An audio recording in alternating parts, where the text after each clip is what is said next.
While hanging out with his buddies playing marbles and horseplay, this guy suddenly gets summoned by some goddess to a bizarre fantasy world, all while his friends are super excited. When it comes to being legendary heroes unlike the others, Hansu thinks, a bunch of kids who can't even take care of their own crap. What kind of heroes are they supposed to be? So he asks the goddess to send him back to Earth. The goddess gets annoyed but doesn't say a word. She opens a space portal and calmly declares, Kang Hansu, you are not fit for a place reserved for great heroes, so you must leave at once. Hansu steps through the portal without hesitation, thinking he's about to return to his beloved Earth, but nope. He gets dumped into a dark, gloomy, overgrown forest. Hansu, still not grasping the situation, stays super optimistic, figuring he just got left somewhere a bit far from school. A strange noise comes from behind him. Thinking someone has arrived, he excitedly turns around, ready to ask for directions, but finds 3 giant monsters staring him down with eyes that are literally hungry. One of them is even carrying an elf who is gasping for air. Hansu's legs turn to jelly, and after a moment he finally realizes what's going on. He grabs his pants and runs for his life. Only now does he realize that the goddess lady was just a kidnapper using students to solve her world's problems. A kidnapper who calls herself a goddess, there's no way she was ever going to keep her word. In another turn of events after Hansu left, the remaining students were taken by the fake goddess to the town of San Chiori in Prolucina, where the saintess we mentioned was already waiting. Just like the fake goddess, the saintess looks beautiful with a gentle smile warmly welcoming the heroes. But the thing that really catches the girl's eyes is the guy standing behind her who looks as handsome as a movie star. I am the saintess of this temple, she says. I have received the oracle from the goddess, so I have been waiting here to welcome you all. And this is... She gestures toward the handsome guy. Seeing that he bows aristocratically and introduces himself, it is an honor to meet you all heroes. I am the Sword Saint and Prince of the Kingdom. Mazda from the Northern Territory. Answer short, Mazda. The ladies' hearts start racing, thinking they've hit the jackpot. Besides being a prince, he's also the one in charge of teaching swordsmanship to the heroes. The saintess looks around as if searching for someone. Then she turns back and asks the attendant, has the princess not arrived yet? One maid looks at the saintess's cold expression and stammers, that is... Just then, a girl dressed entirely in pink from head to toe bursts through the door yelling, I'm sorry I was so drunk I overslept. I'm Princess Athella. Being honest is good, but sometimes it's not really helpful. You didn't have to say it like that. I did it wrong again, huh? The princess says this while tripping over her own feet. She ends up falling flat on her bottom. It hurts. I'm not making excuses, okay? Before coming here, I tripped. Athena, amazing princess of the amazing kingdom, the one in charge of teaching magic to the heroes, tries to save face. The heroes stare at Athena, and some can't hold back squealing, the princess is so cute, fantasy is awesome. She is the princess of the amazing kingdom in the south, Princess Athena Amazing. She and Prince Ansis will assist you all, the saintess announces. Then she starts activating the system for the heroes. Whoa, it really has a status window just like a kid's game. Hansu starts playing with the system. Opening the window, he sees his skills and level. Let's see. Blessing, curse, blessing rate. I get the first 2, but what's with the rest? First, let's just click blessing and see what happens. Hero's blessing. Automatically translates languages of species friendly to the hero. Experience gained from hunting and achievements will be greatly increased. Automatic translation, that's fancy. But how much does the experience actually increase? Still, if there's no level cap, this is a pretty good effect. There are plenty of other rivals getting similar blessings. Hansu mutters to himself, then instinctively glances at Choi Kang-min. Choi Kang-min studies the system for a moment and starts asking questions. Saintess, may I ask a question? The goddess said we must be blessed by the gods. How do we do that? That's a good question.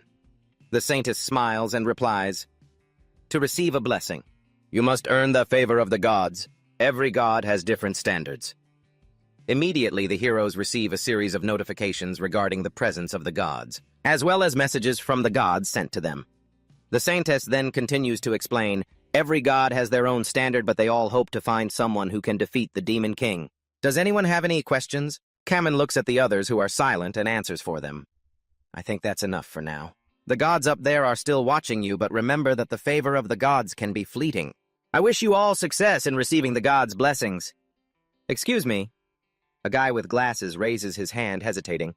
What if we don't receive any blessings? May you all be blessed by the gods. A young man wearing glasses tentatively raises his hand and asks, but what if we don't get any blessings? Why waste time caring about trash? The saintess replied with a radiant smile, her cold words leaving the whole group stunned. The young man with glasses was rendered speechless, quickly knowing when to keep his mouth shut. Without asking anything further, his journey in this dreamlike high fantasy world officially began in the monster-infested forest. After running until he felt like his pants were about to fall off, Hansu started to tire out. He leaned against a tree, panting heavily. Damn it, if I'd known this would happen, I should have worked out more. Just as Hansu finished his sentence, a spear flew through the air and embedded itself into the trunk right in front of him.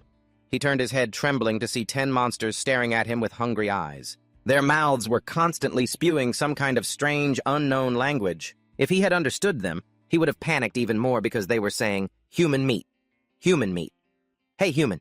Stop right there. Lunch, oh lunch." Looking at the monsters before him, Hansu's resentment grew.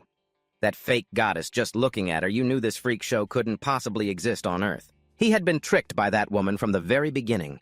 She never had any intention of letting them return to Earth. Kang Hansu, use your brain. Hansu tried to calm himself down, then began to run while analyzing the situation. If this was truly a fantasy world, there must be things like magic. Please heavens, don't let me down. Just then, a notification panel appeared before Hansu Namekong Hansu, Level 1 Blessing None. Hero's Curse Rank. E ratio 2.56 What? Where did this come from? What is a curse? Can a hero even be cursed? Filled with questions. Hansu clicked on the curse's description, Hero's Curse. Automatically translates the language of species hostile to the hero. Experience gained from hunting and achievements are significantly reduced. Hansu read it and felt a deep sense of gloom. Does that woman really want to kill me if I level up in a world like this game? Am I going to have to suffer through penalties like this? I'll eat its heart. I'll eat the meat. I'll chew on its bones. Hansu could now understand the monster's language, but he wasn't happy about this skill at all. Automatically translates the language of hostile species. So he could communicate with them. For the sake of his life, Hansu had to take a risk and try to reason with the beasts. Hey guys, can we talk for a second? The monsters were culturally shocked, staring at each other blankly for a moment before saying, "Look, lunch can talk, meat that talks, let's eat first, then talk later." Hansu couldn't help but feel disappointed. In the end, communication wasn't useful at all. With no other choice, Hansu was forced to keep running. But human strength is limited. His legs couldn't take it anymore, and he came to a stop. He truly felt he couldn't run any further, thinking of being eaten alive. Hansu muttered a final goodbye. "Mom, Dad, your unfilial son is sorry for leaving before you. It's all that goddess's fault." Just then Hansu suddenly heard a strange language. It echoed in his ears, and right after an arrow flew from somewhere and pierced his leg. The culprits were a group of elves ambushing him from the branches ahead. By this time, the monsters behind Hansu had caught up. As soon as they saw the elves, they shouted excitedly, "Elves, let's eat! Elves' new lunch! Hey, you damn elves, get down here!" With that, the monsters rushed forward to attack the elves. Hansu guessed this must be a conflict between tribes in this fantasy world, but he used that opportunity to crawl with his injured leg toward a nearby tree trunk, both to rest and to contemplate his life. What should I do now? Pray to the heavens, not a chance. I ended up in this mess because of those bastards. Hansu looked at his injured leg, grinding his teeth in anger. Damn it, I'd rather die than beg them for anything. But am I really going to die like this? He didn't know that right at that moment. There was a mysterious person nearby, cloaked from head to toe, watching him with curious eyes. Immediately after Hansu's system notified him, a certain god is peeping. Should I pray to a god? Hansu looked at the monsters in front of him and answered himself, No, I shouldn't. The only reason I'm in this situation is because of that goddess. Maybe I should pray to someone else. While Hansu had resigned himself to accepting death rather than begging for a god's mercy, another notification appeared. A certain god is teasing you. What is a hero? I don't know what that is. Hansu whimpered, and before he could realize it, his mouth acted faster than his brain. Save me! The god asked why he was there all alone. Why was he here alone? Because that damn goddess kidnapped him, a civilized person from Earth, but he couldn't tell them that truth. If that nameless voice was also a god, they might be friends with that goddess. After thinking for a moment, Hansu just pointed at the wound on his leg and said, Please, save me first. It hurts so much I feel like I'm already dying. The system relayed the god's message. A certain god feels conflicted. Hansu curiously asked, Is there any other god who will help me? A certain god feels suspicious. They assumed there were no other gods around. They said this was lucky because there were no other gods nearby. They were all just bystanders, huh? Hansu sighed in frustration while some deity wondered what the heck outsider meant. He had no idea what he was even saying. Hansu whispered to himself, then stammered out, An outsider, is just the Korean term for someone outside the social circle. He wondered what would happen if he just started cursing instead. That's a weird way to explain it. Hansu thought for a moment and made up an answer. An outsider is like a lone wolf running through the wild forest. The deity seemed to see an image of themselves in that description. So through the system's message transmission, the deity grasped the meaning of outsider and confirmed that they were also an outsider. Hansu sighed in relief and began to plead. "Anyway, please help me." The deity asked if he was also an outsider. Hansu's inner thoughts stirred. What are they talking about? Why me? I ended up like this because of my classmates. They're all just spoiled brats living off their parents. They are clearly insiders, the complete opposite of an outsider. I'm not an outsider, he thought. But for the sake of his life, Hansu had to lie. Yes, I am an outsider too. That's why my friends were all summoned to the temple and I'm the only one left here. Because of that answer, Hansu gained the deity's sympathy, and the deity decided to help the poor soul left behind in this world. A beam of light gathered at Hansu's wound. The arrow vanished instantly, the wound healed and his pain completely disappeared. At this moment, he was certain they were truly a god. Hansu tried standing up, stomping his feet, and said, "Thanks for the help. My body feels so light now." The deity took care of the poor outsider and felt quite proud. Name Kang Hansu. Level 1. Blessing Outsider Grade F. Curse Hero Grade E. Stats 2.98. Why would there be an outsider blessing? Hansu was more confused the more he looked at it. He quickly clicked on the detailed info for outsider, check outsider. The outsider will have all statuses reset except for death. Terrible things will happen if the lone wolf leaves the wilderness. That's so random. What the hell is this lone wolf supposed to mean? Hansu muttered. Just then a monster approached him, but because its back was turned, it didn't see him. He quickly hid behind a tree and whispered to the deity, "If I become both an outsider and an insider, will you judge me a lot?" The deity insisted they only helped outsiders. Hansu could only stay silent and return to the main issue. He was now very close to the pack of carnivorous monsters. Even though he could hear what they were saying, danger was imminent. Hansu tried to sneak away, but accidentally stepped on a dry branch. The sound caught a monster's attention. It spun its head around and shouted, "Lunch is running away! Meat, come back and talk!" The pack of monsters immediately turned toward Hansu. Hansu stopped sneaking and started running for his life. At that same moment, he clearly felt his body changing. He suddenly remembered the blessing he had been granted. Outsider all statuses reset except for death. Hansu ran like the wind, feeling ecstatic inside. It wasn't just when he was hurt he could feel his fatigue disappearing even while running at top speed. He didn't feel tired at all.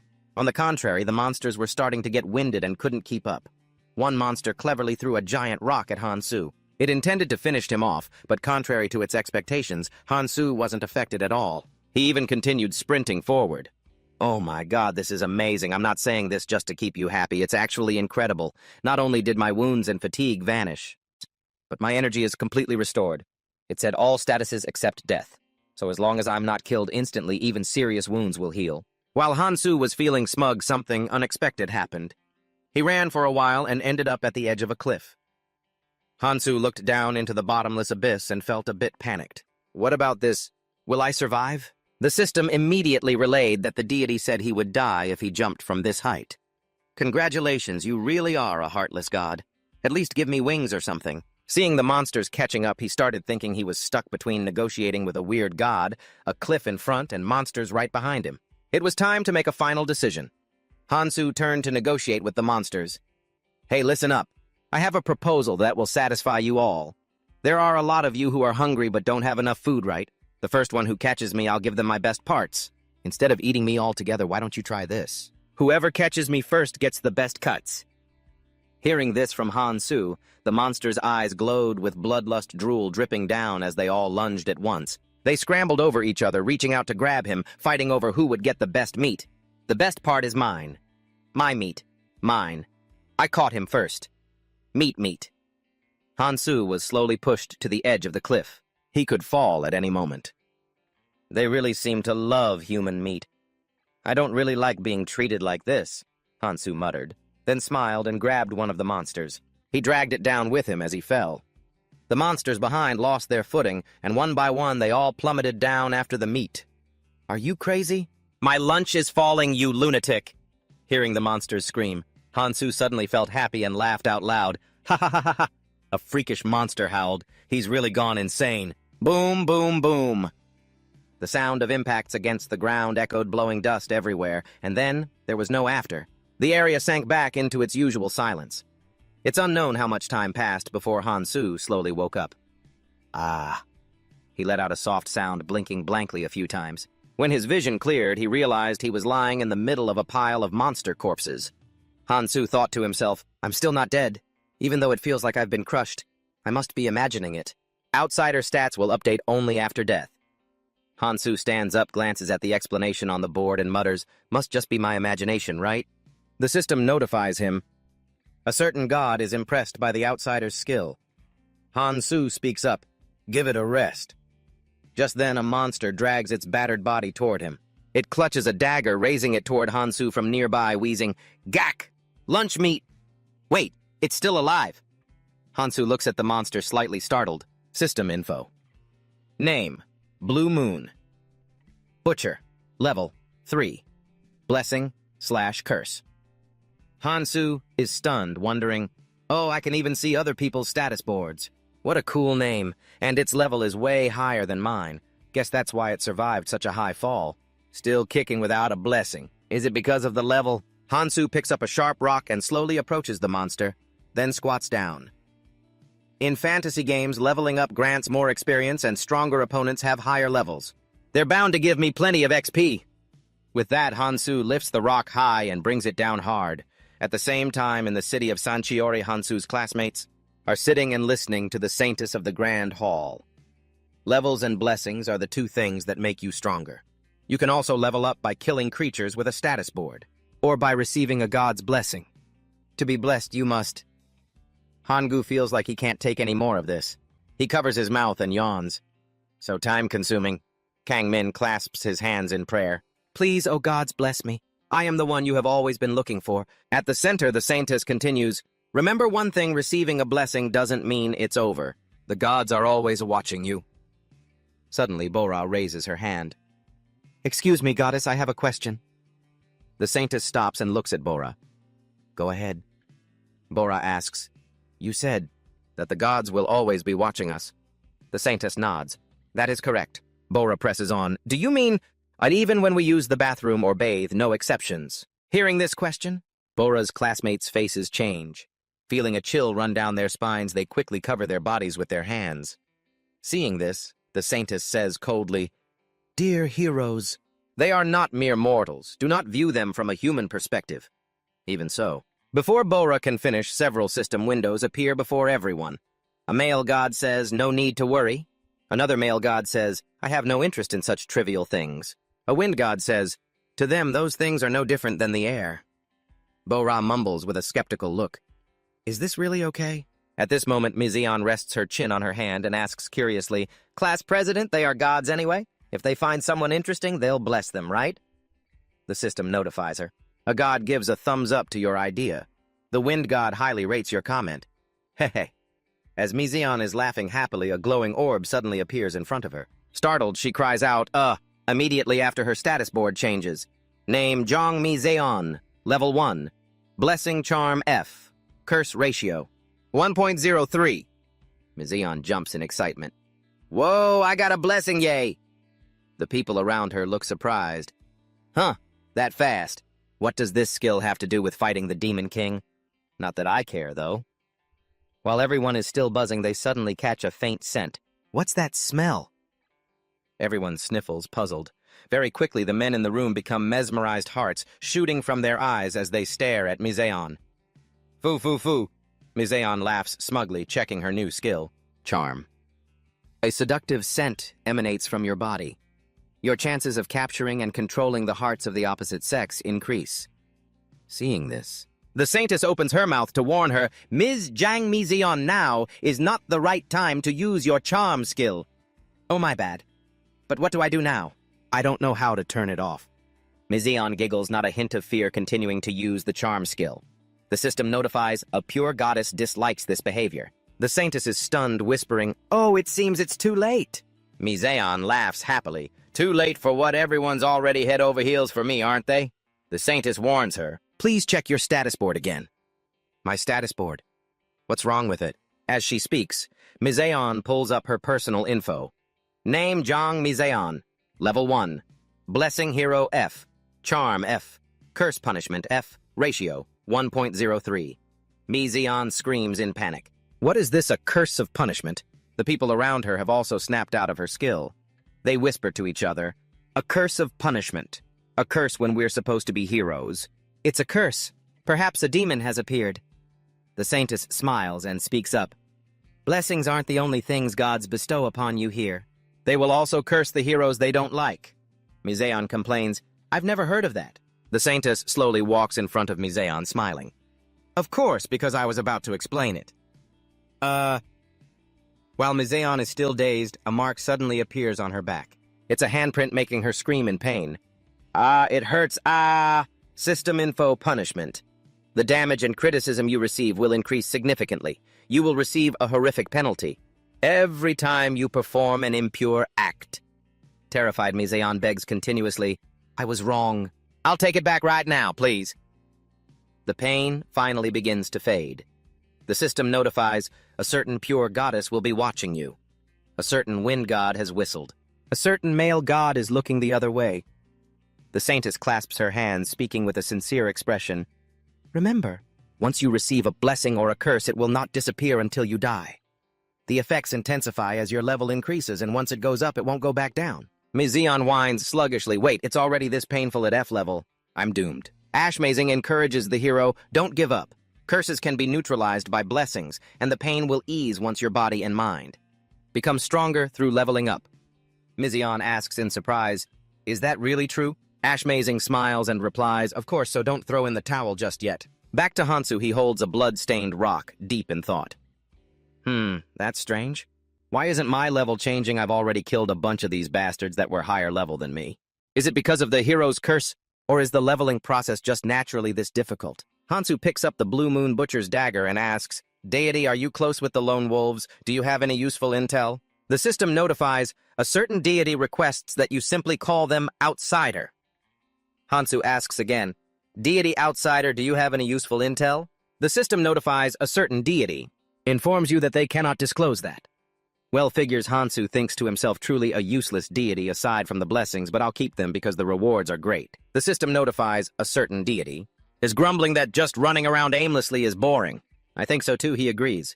Hansu thinks, even though I've been running through the forest for hours, I don't feel hungry, thirsty, or dizzy at all. The system notifies, a certain deity suggests trying something else. If I find someone, Hansu doesn't even finish his sentence when he spots a pack of monsters not far ahead. He quickly hides his body behind a tree. Outside, the monsters, with their keen sense of smell, detect something. Meat. Smell of human meat. Human meat. I'm hungry. Meat. The system notifies, a certain deity hopes Outsider who lacks power will die peacefully. Hansu grips the dagger tightly and thinks, I could have stabbed into that big mouth, if it were closer. A monster sniffs the air, calling out, sniff, sniff. Meat is nearby. Smell of blood. Smells so good. The other monsters start searching. Smells like meat, but where is it? So hungry. Human meat. Let's go look somewhere else. Hansu hides behind the tree, pondering. I really want to get out of this forest. Then I'd run to find a human village, but I don't know which direction to take. Plus, this forest is crawling with man-eating monsters. Still, I just got a little stronger. This item in my hand, it's the Blue Moon Butcher's item. It looks like it's only meant for stabbing, but the blade is sharp enough for a player. The ugly guy who owned it before, that butcher, the system notifies, a certain deity is praying for your soul. Hansu spots a vine on a tree branch, and an idea pops into his head. He uses the dagger to cut a piece of the vine, muttering, I won't die that easily. Even if this is an imaginary world, there's no rule forcing me to use standard items, like magic sword skills or flashy things like that. Right. The system notifies, a certain deity is looking at you with a confused expression. Hansu uses a piece of the vine to make a dagger sheath to hang at his waist. With a longer piece of vine, he finds a rock, ties it securely to one end, and grips his homemade weapon. Hansu smiles and asks, Do you know what centrifugal force is? Not waiting for a reply, Hansu swings his homemade weapon and jumps out. He decides he will give these man-eating monsters a taste of the power of science. Swishing the weapon, Hansu smacks his lips and mutters, It's heavier than I thought. At this rate, If I swing this rope once or twice, I might just lose my balance and fall over. But every time the blessing activates, my legs stop trembling and my breathing stabilizes too. Heh, I think I understand how to use Outsider's blessing now. Now I don't need to focus on trivial things like pain or fatigue anymore. As long as I don't die, the blessing can heal me completely. In other words, even if I'm standing on the brink of death, I can still swing my arm and fight. Outsider's blessing. The outsider will recover all statuses except for death. When a lone wolf leaves the wilderness, something terrifying is bound to happen. Right then, monsters start rushing toward Hansu. He isn't afraid at all. Instead, he grins, swinging his makeshift weapon and taking them down despite the danger of getting hurt. The monsters don't stop just because Hansu took one down. Only after he knocks down a few more do they change tactics, standing from a distance to throw rocks at him, calling out, "They will become tired." It seems they are trying to drag out the battle to wear me out. These guys are more vicious and intelligent than they look. Though a bit surprised, Hansu quickly comes up with a countermeasure. He bites the bullet, takes a barrage of rocks from the monsters, and lets his head droop, pretending to be exhausted. Meat? Tired? Food has arrived. Food has... Sure enough, the monsters take the bait. They yell, drop the rocks from their hands, and rush toward Hansu. When they are about to grab him, he suddenly smirks. "You naive fools, but I never said I'd spare you." He swings his makeshift weapon, taking out all the remaining monsters one by one. The system notifies that a certain deity says, "Those untrustworthy outsiders are gnolls." Gnolls are bipedal monsters often appearing in fantasy mythology, typically described as having a hyena-like appearance. Because of the chat settings, Hansu speaks up, "I am the mystery solver, you know. The G-non I see in the game looks way cuter. Maybe it's the difference between 2D and 3D, or maybe it's just a matter of perspective versus reality. Seeing them look like they're trying to kill me, the system notifies me that some god says the newborn G-non looks adorable." Hansu rubs his chin and mutters, "Oh, thanks for that incredibly useless piece of information." "Well, thanks anyway, I guess. I've killed so many of these things, how am I still not leveling up?" At the same time, the temple master announces, "Training officially starts tomorrow. I will be in charge of swordsmanship and Princess Athena will teach magic. You can choose whichever field you're interested in." Kamen raises his hand and asks, "Can I learn both?" Master replies, "Of course. If you find it too difficult, you're free to quit." Kamen assures him, "That won't happen, Master." The Master smiles and says, "I suppose I'll have to take your word for it then." Another person raises their hand and asks, "Is it okay if I don't join any classes?" Master replies, "If you don't need top-tier swordsmanship or magic, you can do whatever you want." At this moment, Hansu asks, "Then can I come by here when I'm free?" Master responds, "Of course. Any other questions?" Hansu chuckles to himself. The system notifies him, "Some immature major god has taken an interest in you." That night, Hansu sits on his bed. That training is just for bonus features. It's nothing like the amazing cheat-like skills a protagonist gets. The protagonist has their own path. Everyone else goes in there and does whatever training they offer. Meanwhile, the protagonist of this fantasy world will explore ruins and dungeons with cute, beautiful companions. Heh heh heh! The next morning, when everyone has gathered, Master raises his hand and shouts, "Any hero who wants to walk the path of a knight, follow me. You can change your mind at any time. If you feel it's not for you, don't worry." Someone speaks up asking, "Prince, what about magic?"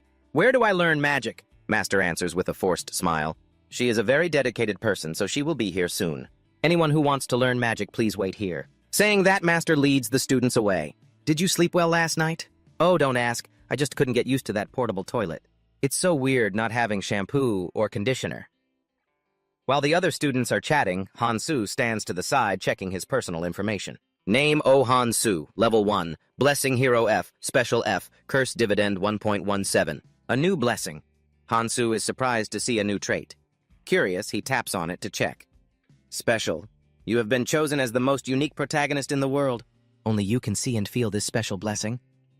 After reading it, Hansu smirks and whispers, "Looks like I found the answer right here." Choi Kang-min thinks, he's still acting like he's the best even though he doesn't know a damn thing right. Fine, good luck then. If a kid like him tries his best, he might at least reach an A-rank position like the protagonist's rival, right? Hansu leaves the temple and heads straight to the town square not far away.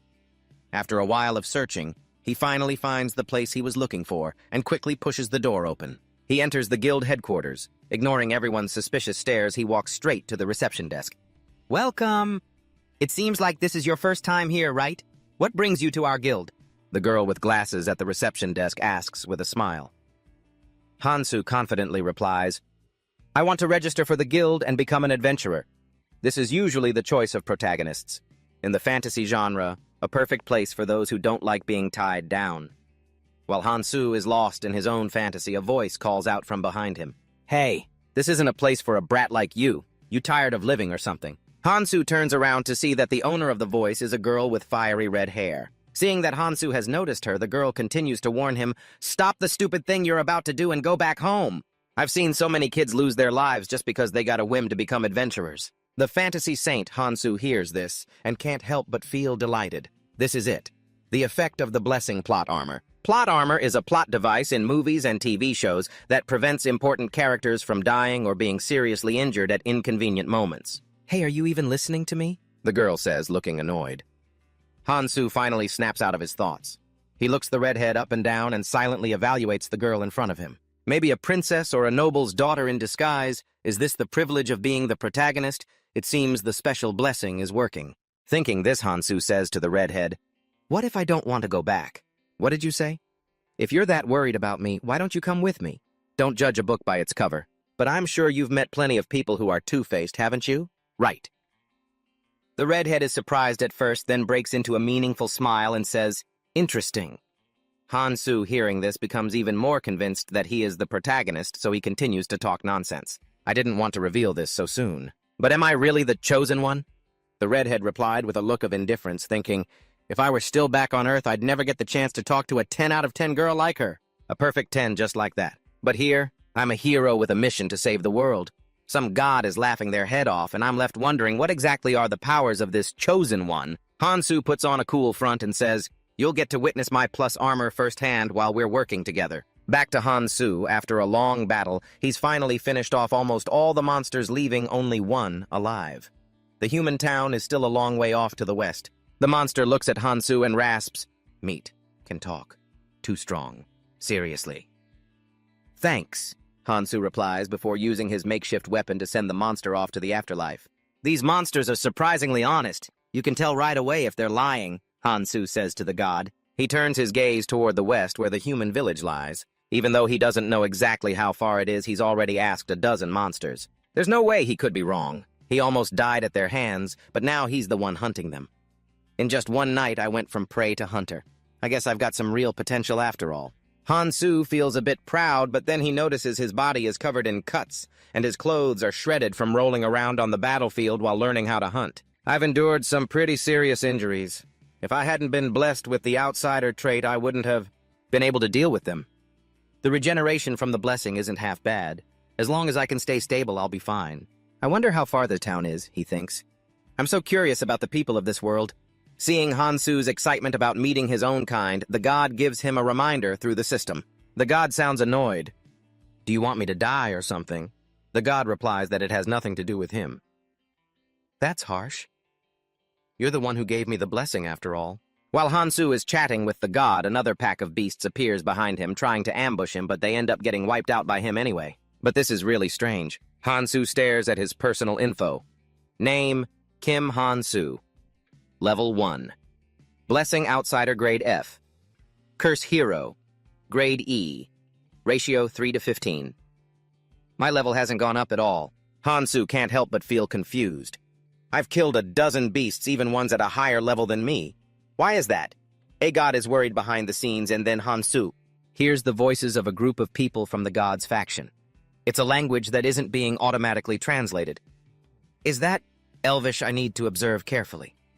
Hansu quickly hides behind a tree. Quietly observing, he sees them shooting arrows at someone else who is also fleeing like he was. It looks like they aren't exactly the good guys either. He peeks out and realizes the group are humans. There are 2 swordsmen and an archer. Could they be adventurers? Because of his actions, Hansu has been spotted by the archer in that group. She immediately fires an arrow, pinning it straight into the tree where Hansu is hiding. Wait, I'm just looking for the way to the town. Hansu rushes out to explain, but he suddenly realizes they can't understand a word he's saying. They are the first humans Hansu has encountered here. He doesn't want to miss this opportunity. First, he sneaks his knife away. Then he kneels and raises his hands, saying, I promise I won't attack. Even though he can't communicate with words, humans don't just communicate through speech, right? His body language shows he doesn't want to fight, and his voice remains calm to avoid conflict. Even without speaking the same language, this seems to be enough. The three of them whisper to each other for a moment. The female archer draws her bow toward Hansu. Don't. Hansu instinctively raises his hands to cover his face. I'm a good guy, I don't bite. Finally, thanks to some good luck, he is accepted by the group and allowed to join them. On the way, they talk to Hansu very enthusiastically, but other than when his name is mentioned, Hansu has no idea what they're saying. Hansu feels lucky to have met good people.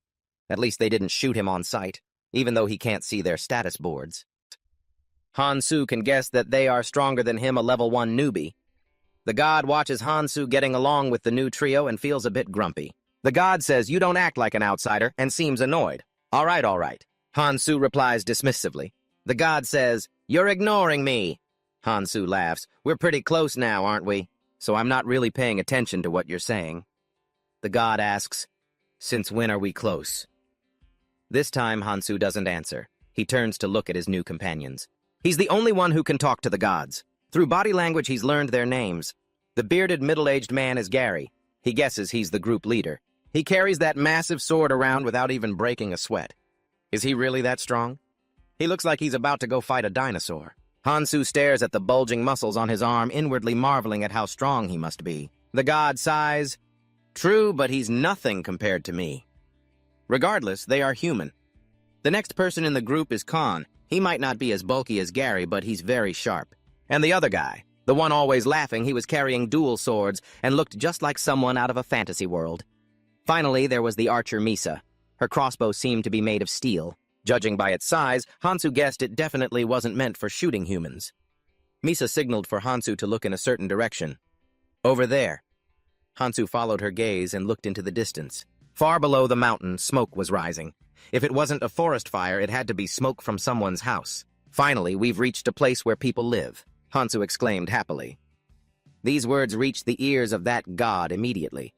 The system sound rang out, and the god said that his actions didn't seem like those of an outsider. Just like last time, Hansu responded dismissively. Yeah, I know. The god looked at the outsider with dissatisfaction. I was only pretending to get along so I could get out of that forest. No sooner had he finished speaking than a crisis occurred. A pack of gnolls rushed out of the forest toward Hansu's group. Gary, Khan, and Misa quickly moved to fight. Gary and Khan, acting as swordsmen, moved in for close-quarters combat. Meanwhile, Misa stood in the back providing cover fire with her bow. After a while, just as Misa was reloading, a gnoll suddenly lunged at her from behind.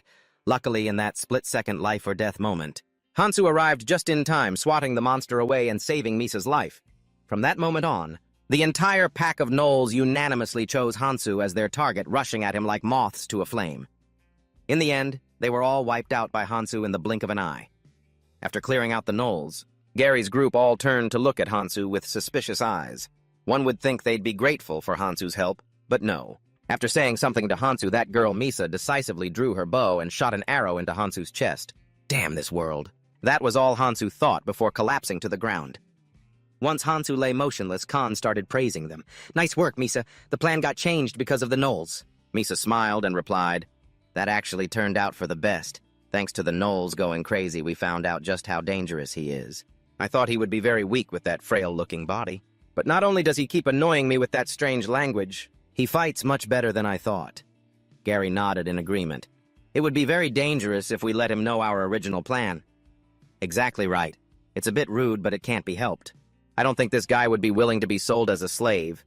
Gary reminded them, right, we should keep that dagger he's using. Why, it's just a piece of junk. Because we can't sell him as a slave, so we might as well take whatever we can. Besides, who knows, what if this turns out to be something valuable? Seeing his accomplice's lack of interest, Gary looked displeased and said, You two don't trust me. I've already taken a good look at it. The pattern on that dagger belongs to the Royal Elven clan. Really? Is it an artifact of the elves? Khan finally became curious and walked over to where Hansu lay eyeing it. Even if it's a knockoff, we could still make a ton of money off it. Gary confirmed firmly, then started to urge, Hurry, Khan. The gnolls are probably looking for us again. Remember to be careful, I can't fight anymore. Understood. Khan replied while looking at the knife in Hansu's hand. Then, with a surprised expression, he spoke up. Look at this.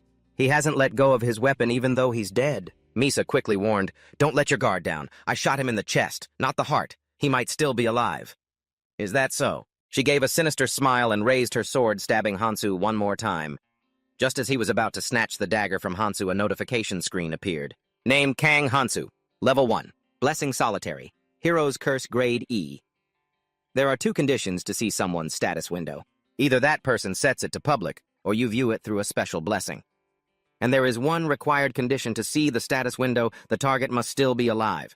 While Khan was still in shock, Hansu plunged a fatal strike into his throat, making him disappear. Khan, Gary, and Misa all screamed in unison, then fell into a panic.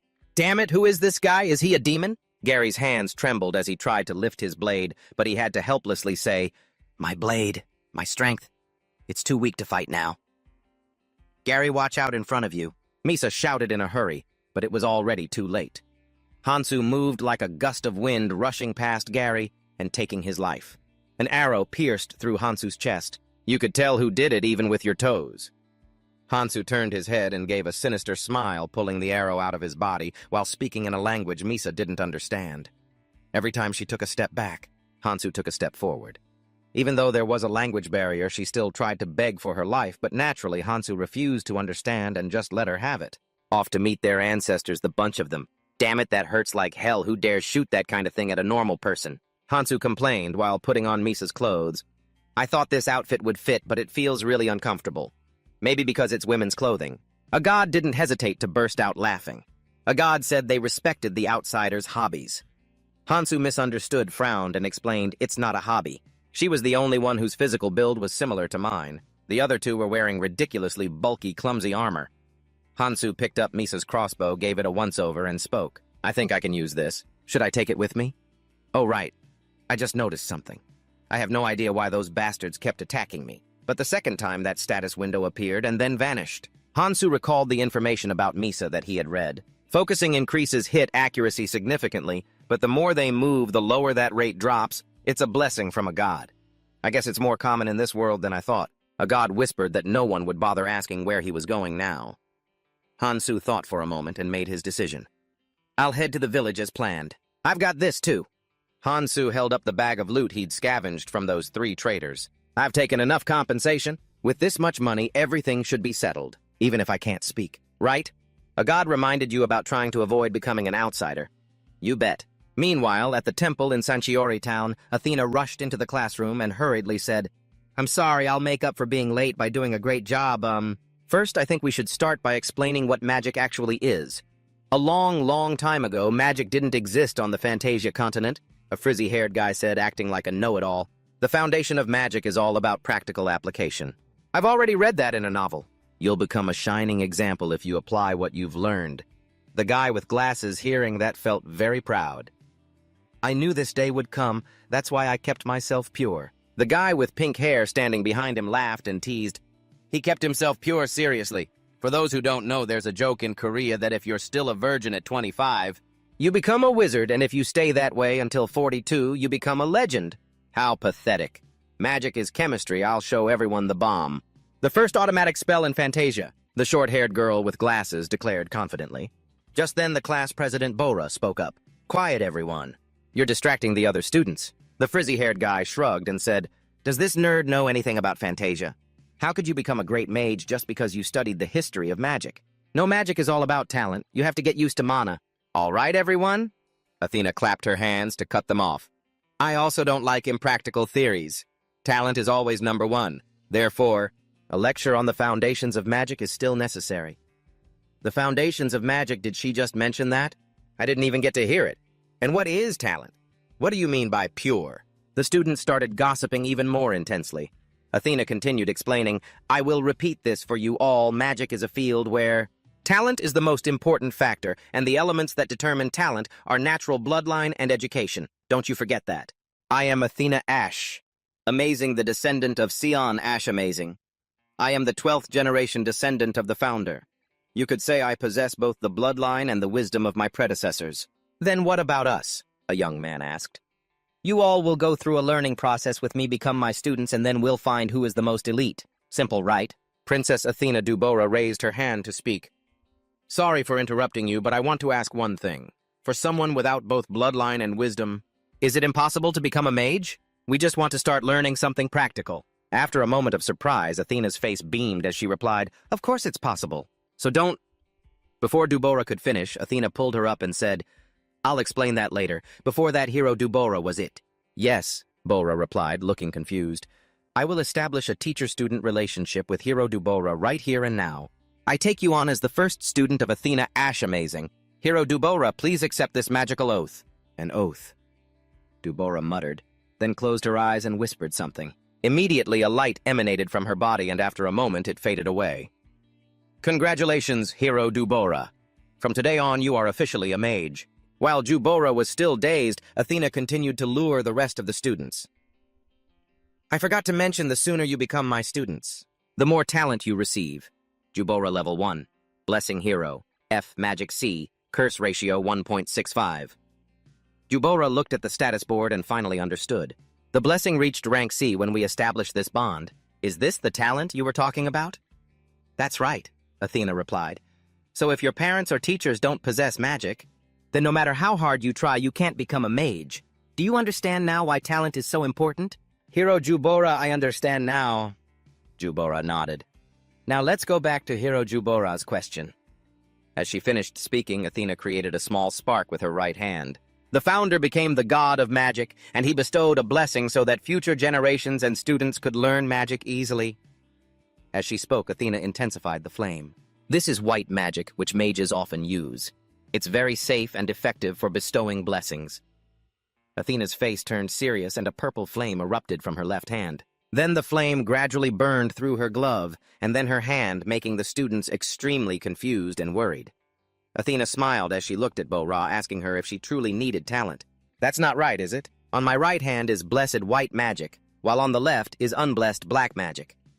Athena was busy explaining when a figure appeared behind her. Then came her shrill scream.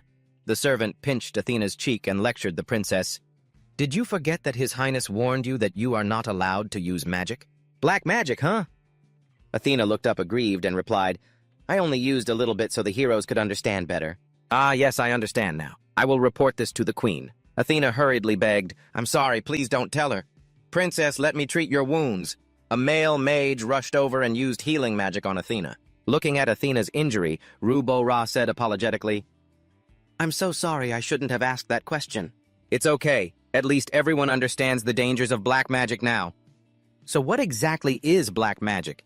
Is it evil power?" Facing the students' questions, Athena calmly replied, "Black magic isn't necessarily evil. Contrary to magic blessed by the god of magic, black magic is the original natural form of magic." While his classmates were learning the basics of magic, Hansu had wandered to a human village. Although there was a language barrier thanks to the money in his hand, he easily passed the checkpoint to enter the village. This town was located in the middle of a forest teeming with man-eating monsters, so no one really cared that Hansu was walking around with weapons. "Is this the place those gatekeepers were talking about?" Hansu looked at a sign featuring an elf taking a bath. This sign must be the right one. It was indeed an inn. After renting a room, Hansu immediately went to bathe.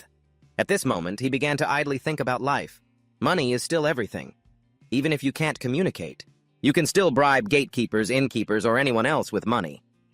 A notification popped up. "The god feels uncomfortable." Hansu laughed. "Oh, really? Well, I'm in the middle of a bath." "What is your gender, god? Are you male, female, androgynous, or both?" The god felt even more uncomfortable.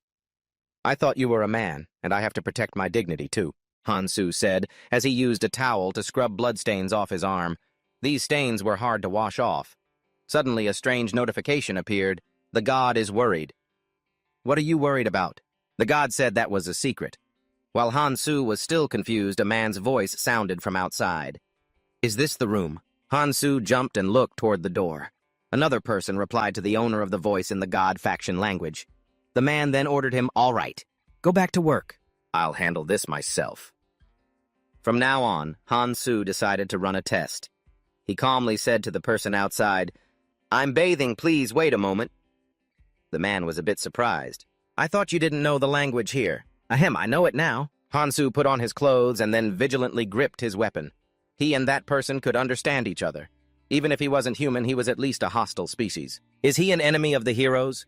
Could he be like those gnolls or the others? Hansu deliberated for a moment, then decided not to open the door. He turned and sat on the bed. his eyes fixed on the door, his right hand holding a knife behind his back. Then he calmly shouted, "Come in!" watching the door slowly creak open. Hansu held his breath, waiting.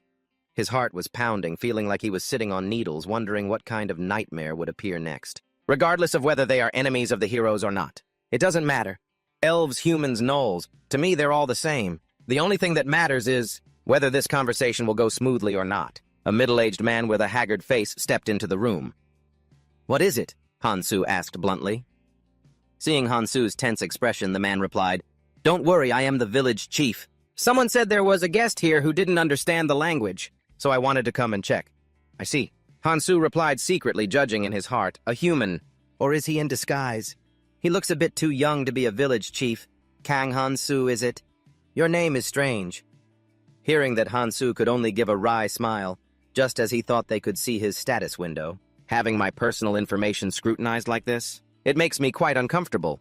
The village chief then kindly reminded him, "It's best if you hide your status window.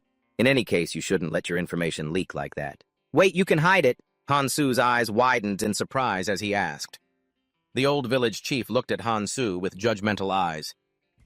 "You don't seem to know anything, do you? I thought you were someone who snuck in here. Or perhaps someone from another kingdom. You look quite disappointed," he thought. "Seems pretty clear, doesn't it?" The village chief doesn't deny that this village has a rather hostile relationship with the elves, all due to their greed. The gnolls also lost their habitat. Our lands were in their crosshairs too. So many people have lost their loved ones. This village was built to rally everyone. Those who seek revenge. That's why there are so many mercenaries here. Not many are left who remember what happened in the past. The rest are just recruits from the cities looking to gain experience. Suddenly, Hansu's system notification pops up. The god looks annoyed. While Hansu is distracted by the notification, the village chief suddenly speaks before leaving. "May I ask one last question?" "Sure." At that moment, the old village chief holds up a strange vial of medicine. Then he asks nonchalantly, "It's been a while now. Ever since I slipped the poison into your dinner, why hasn't it kicked in yet?" Hansu immediately grabs his knife to stab him, but before he can even touch him, his body stiffens up. He can't move. The village chief breaks into a smug grin. "Impressive. What is that stuff?" Hansu tries to move but fails. Frustrated, he says, "Those trashy elves have high poison resistance, so I made this for cases like this. Give it up. Your weak body can't fight it off." The village chief says as he snatches the knife from Hansu's hand, "It's not your fault, kid. You're just unlucky. The god is rebuking you, saying he warned you." Hansu sighs silently. After restraining Hansu, the village chief ties him up and drags him to the basement. Oh, the place where he tortures and slaughters the elves. Hansu scans the room and says with contempt, "Finally, I understand why. The gnolls were your victims too, weren't they? The real culprit is the one who caused the conflict by stealing the gnolls' land." The village chief screams, "Those trashy elves, they are the true enemies. Look at my status window. This is the price one must pay for bearing this burden." Hansu glances at his status window. Name Crimson. Level 16. Blessing Lost Wisdom. Curse Elf Eater. You are the chosen nemesis of the elves. Your life and youth have been shortened. All damage and malice from an elf are greatly increased. Is that a curse from the gods? Hansu asks cautiously. Crimson replies honestly. It appeared after I killed an elf. I suppose I'll just have to consider it an honor. Hansu flashes a sunny smile, gently trying to appeal to whatever conscience Crimson might have left. Village Chief, I'm not the kind of elf you hate. If you kidnapped me just to talk about this, it's a bit of a waste. Before Hansu can finish, Crimson points the knife straight at his face. Actually, I didn't intend to say that much. But after seeing this knife, I had second thoughts. Where did you get it? Hansu hesitates, thinking, it's an item taken from the gnoll named the Blue Moon Butcher. But I don't know if I should say that out loud. He looks at the elves hanging from the ceiling, then back at the knife. He decides to focus on surviving first. I got it after killing the elf who shot me with an arrow. I guess you and I have a common enemy, huh? Crimson asks skeptically. You killed a royal elf with that skill. Royal Crimson sees the shock on Hansu's face and laughs. You didn't know. What a pain. Killing you is going to be harder now. Then let me go. No. Didn't you look at my status window? I'm a mage, but I have no blessings or special favors. Crimson starts to get a headache. You really don't know anything, do you? I'm an outsider. Hansu replies, adding to himself, there isn't a single person or god. Who explained this world to me? An outsider. Crimson looks at Hansu with interest. Hansu clicks his tongue. Like a lone wolf wandering through the valleys all by himself, That doesn't sound too bad. You won't have to walk alone anymore. The god is praying for the outsider's death. Hansu doesn't understand what Crimson is implying, but after receiving the system notification, he becomes even more confused. What's going on? Why is everyone acting like this at this moment? Crimson waves his hand using magic to light some candles. He loosens the chains, letting one of the elves fall to the ground. Crimson stomps on the elf. Then he says bluntly, "I am a dark mage. You have to die so I can extend my life. Even if this curse is slowly eating away at me, I can still take your lives. To counter it, I'll give you a less painful death. Consider it a reward for killing that royal elf." "How kind of you," Hansu says sarcastically. "Escaping will be tough, but I can't die here. Let's try negotiating with him." Thinking this, Hansu calls out Crimson, "Village chief, whatever. If you're going to beg, then—" "Of course it's not that, it's something else." "Fine, say it. Fine. Go ahead and say your last words before you die." As Crimson spoke, he caught sight of the elf girl lying on the ground, and something about her writhing in pain irritated him so much that he grabbed his whip to torment her. When she finally fell silent, Crimson, looking satisfied, casually turned to Hansu and asked, "What was it you were about to say just now?" Having witnessed the entire scene, Hansu couldn't help but feel conflicted. The guy's behavior was bizarre. Was he intentionally showing this to him? There had to be a reason for it. "Walking this path all alone must have been incredibly tough, right?" Hansu probed. "You know about that too." Crimson's eyes lit up as he looked at Hansu. "I was an outsider once too." "Like traveling everywhere all by yourself?" Crimson seemed a bit deflated and muttered to himself, but then as if something clicked, he cheered up and added, "I get it now. Doesn't that make me an outsider too?" The deity emphasized that wasn't the main issue. "I think so too." Hansu agreed inwardly, though he felt he'd succeeded in changing the guy's perspective. "Right, I really like you. But because I'm an outsider, I have to keep being a lone wolf." Crimson's statement left Hansu cursing internally. What kind of fucked up logic is that? First, he wanted to kill him for the sake of justice. Now, he wants to kill him to become a true outsider. Some deity somewhere burst out laughing.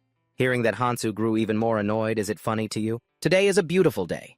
Finally, someone who understands my heart has appeared. Dear Kang Hansu, please keep watching over me." Sure," Hansu replied silently, lamenting his grim situation. Crimson ignored him now and turned his attention back to the elves hanging from the ceiling. He began to look them over. After a moment of deliberation, Crimson finally chose a man to perform the sacrificial ritual. "Let's get started." Crimson flashed a cruel smile, then clasped his hands together to perform the rite. "O Mother of Life, who holds fate in your hands, please grant me half of this elf's remaining life." The moment he spoke, a glowing magic circle enveloped the elf man. "Swear that you will offer half your remaining life to me," Crimson commanded coldly. The elf didn't obey, just glared at him with hateful eyes.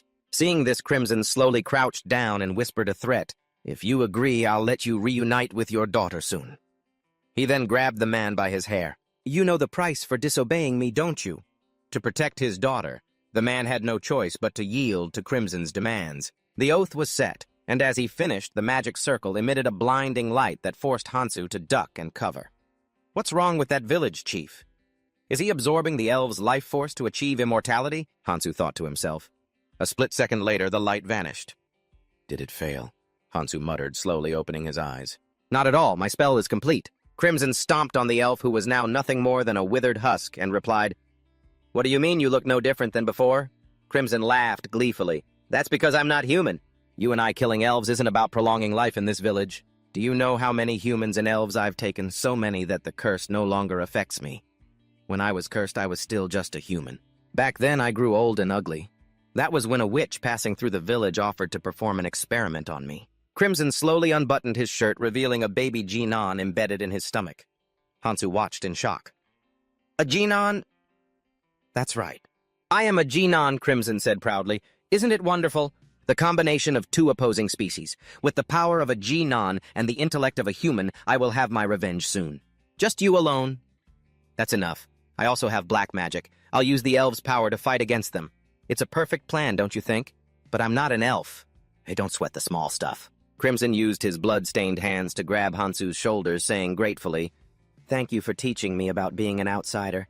I've finally realized my true self. I am an outsider, a lone Genon, wandering through the forests. I won't forget you. To show my appreciation, I will cherish your sacrifice." "You're still planning to kill me, aren't you?" "Of course, I'm an outsider after all." Hansu went silent, thinking to himself, "I've learned a lesson today. Outsiders are truly dangerous. I think this is where I need to stop. Back in the town of Sanchiori, Princess Athena of the Amazing Kingdom, known as the genius of the Magic Kingdom, was admired by everyone. She spent most of her time messing around. Thanks to her innate talent, she didn't have to try hard at anything. So why would a genius like her take Duboza on as a student? Its simple magic is determined by bloodline and environment. Even knowing that Duboza still tried very hard, and because of that effort, Athena decided to make her first student. She said, "Magic can be created through imagination, but is there a way to boost its power?" Facing her favorite student's question, Athena happily replied, "That's a great question, Hero Duboza. If you want to improve your magic, you just have to follow the magic of your teacher. Or your parents." Besides that, Athena used her ice magic to conjure a cute rabbit, leaving the fledgling heroes in awe of the talent she'd been blessed with from her previous life. Members of the Amazing clan have passed down and used fire magic for generations, but this is my own unique magic. Would you like to give it a try? Athena asked excitedly. Ruby hummed in response, then tried to use her hand to create a rabbit just like Athena did, but it failed. Seeing this, Athena gave a shy, awkward laugh, saying, "It's my first time teaching anyone, so I'm still a bit clumsy. Once my magic grows stronger, my students will find it easy to do as well." "Got it!" Jang Mizaon suddenly piped up. "But what about those of us who weren't blessed?" That question was like a fuse. The other students started clamoring, "That's right, we deserve to be blessed too. I want a blessing too. It's not fair, why only him? You need to treat us all fairly." Athena let out a wicked smirk. The ice rabbit in her hand suddenly turned its head to stare at the students, making their hair stand on end. "So, should I pick one more person, I wonder? Which hero wants to be my second disciple?" Athena acted as if she were deep in thought.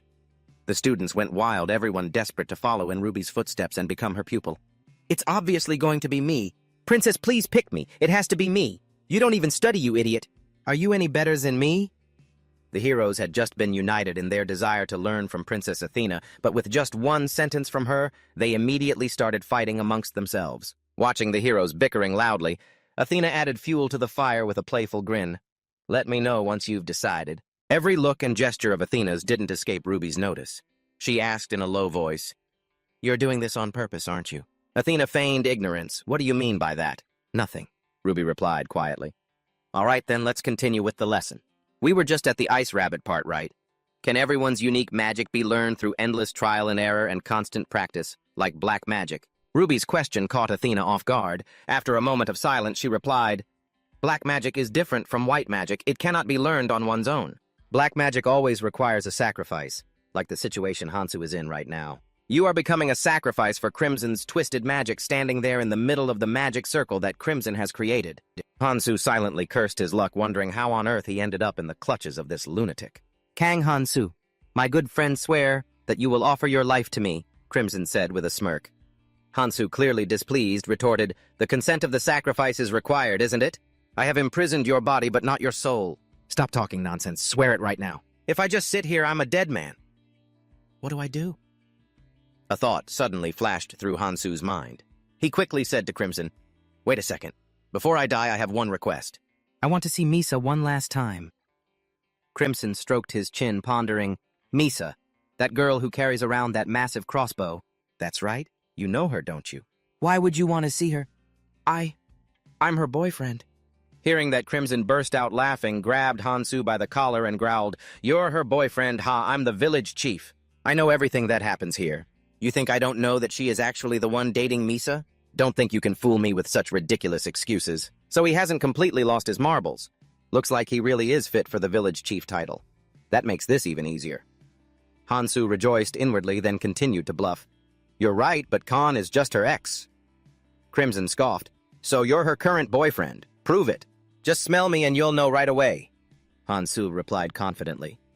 The reason he was so confident was because he had been wearing Misa's clothes earlier, so it was perfectly natural that her scent was all over him. Crimson, still half-doubting, leaned in close to Hansu. As expected, he said, "This is indeed Misa's scent. There's no way it would be on you if you weren't her lover. Can you bring Misa here?" Crimson immediately refused. "I'm afraid not. If Misa disappears, Khan and Gary will get suspicious." "I understand," Hansu replied happily, thinking to himself, "I can't believe he was actually planning to kidnap Misa and bring her here to meet me. How kind of him, but also incredibly creepy." "Do you want anything else?" Hansu feigned hesitation and replied, "If I survive this ordeal, please just let me go. By the time I get to see Misa, I will have already taken your life, so you won't be alive for much longer anyway." "That is my only wish." Crimson, though confused, agreed, "Fine, I will do that." "Then I shall swear it." The contract was set. As soon as Crimson stopped speaking, Hansu felt a pain so intense it felt like dying, and he said there wouldn't be any pain. It was all a lie. Watching Hansu writhe in agony, Crimson calmly said, "Farewell. I'll be sure to pass your words on to Misa." Just then Hansu suddenly smiled and said, "That won't be possible. Misa has already passed on before me." "What do you mean?" Crimson stared at Hansu with a look of astonishment. Hansu didn't answer. Instead, he delivered a sharp uppercut, sending Crimson flying backward. Caught off guard, Crimson roared in anger. You dare trick me!" Hansu immediately fired back. "Hey, I'm the one who should be saying that. Who said you would not cause me pain that hurt like hell? This pain has officially turned our relationship into that of sworn enemies." "Impossible. How are you still alive?" Crimson stared at Hansu with wide eyes. "I'll answer that after you're dead." Hansu rotated his shoulders, preparing to strike. The magic binding him had weakened. Thanks to the blessing of an outsider, his life force had been prolonged. "A pathetic little brat like you, and you're still breathing. You agreed to let me go if I survived, didn't you?" "You really should keep your promise, don't you think?" Hansu said to Crimson while stepping forward to pick up his knife. He then scanned the room, looking at the captured elves. He stopped in front of a girl with blue hair. "You will be the first and my witness." With that, he raised the knife and slashed through the chains wrapped around her arms. Then he hoisted her onto his shoulder and ran toward the door. Seeing this, Crimson bellowed, "Hold it right there! Where do you think you're going?" "Not happening, ha-ha, village chief. I told you that you had to keep your promise," Hansu replied triumphantly.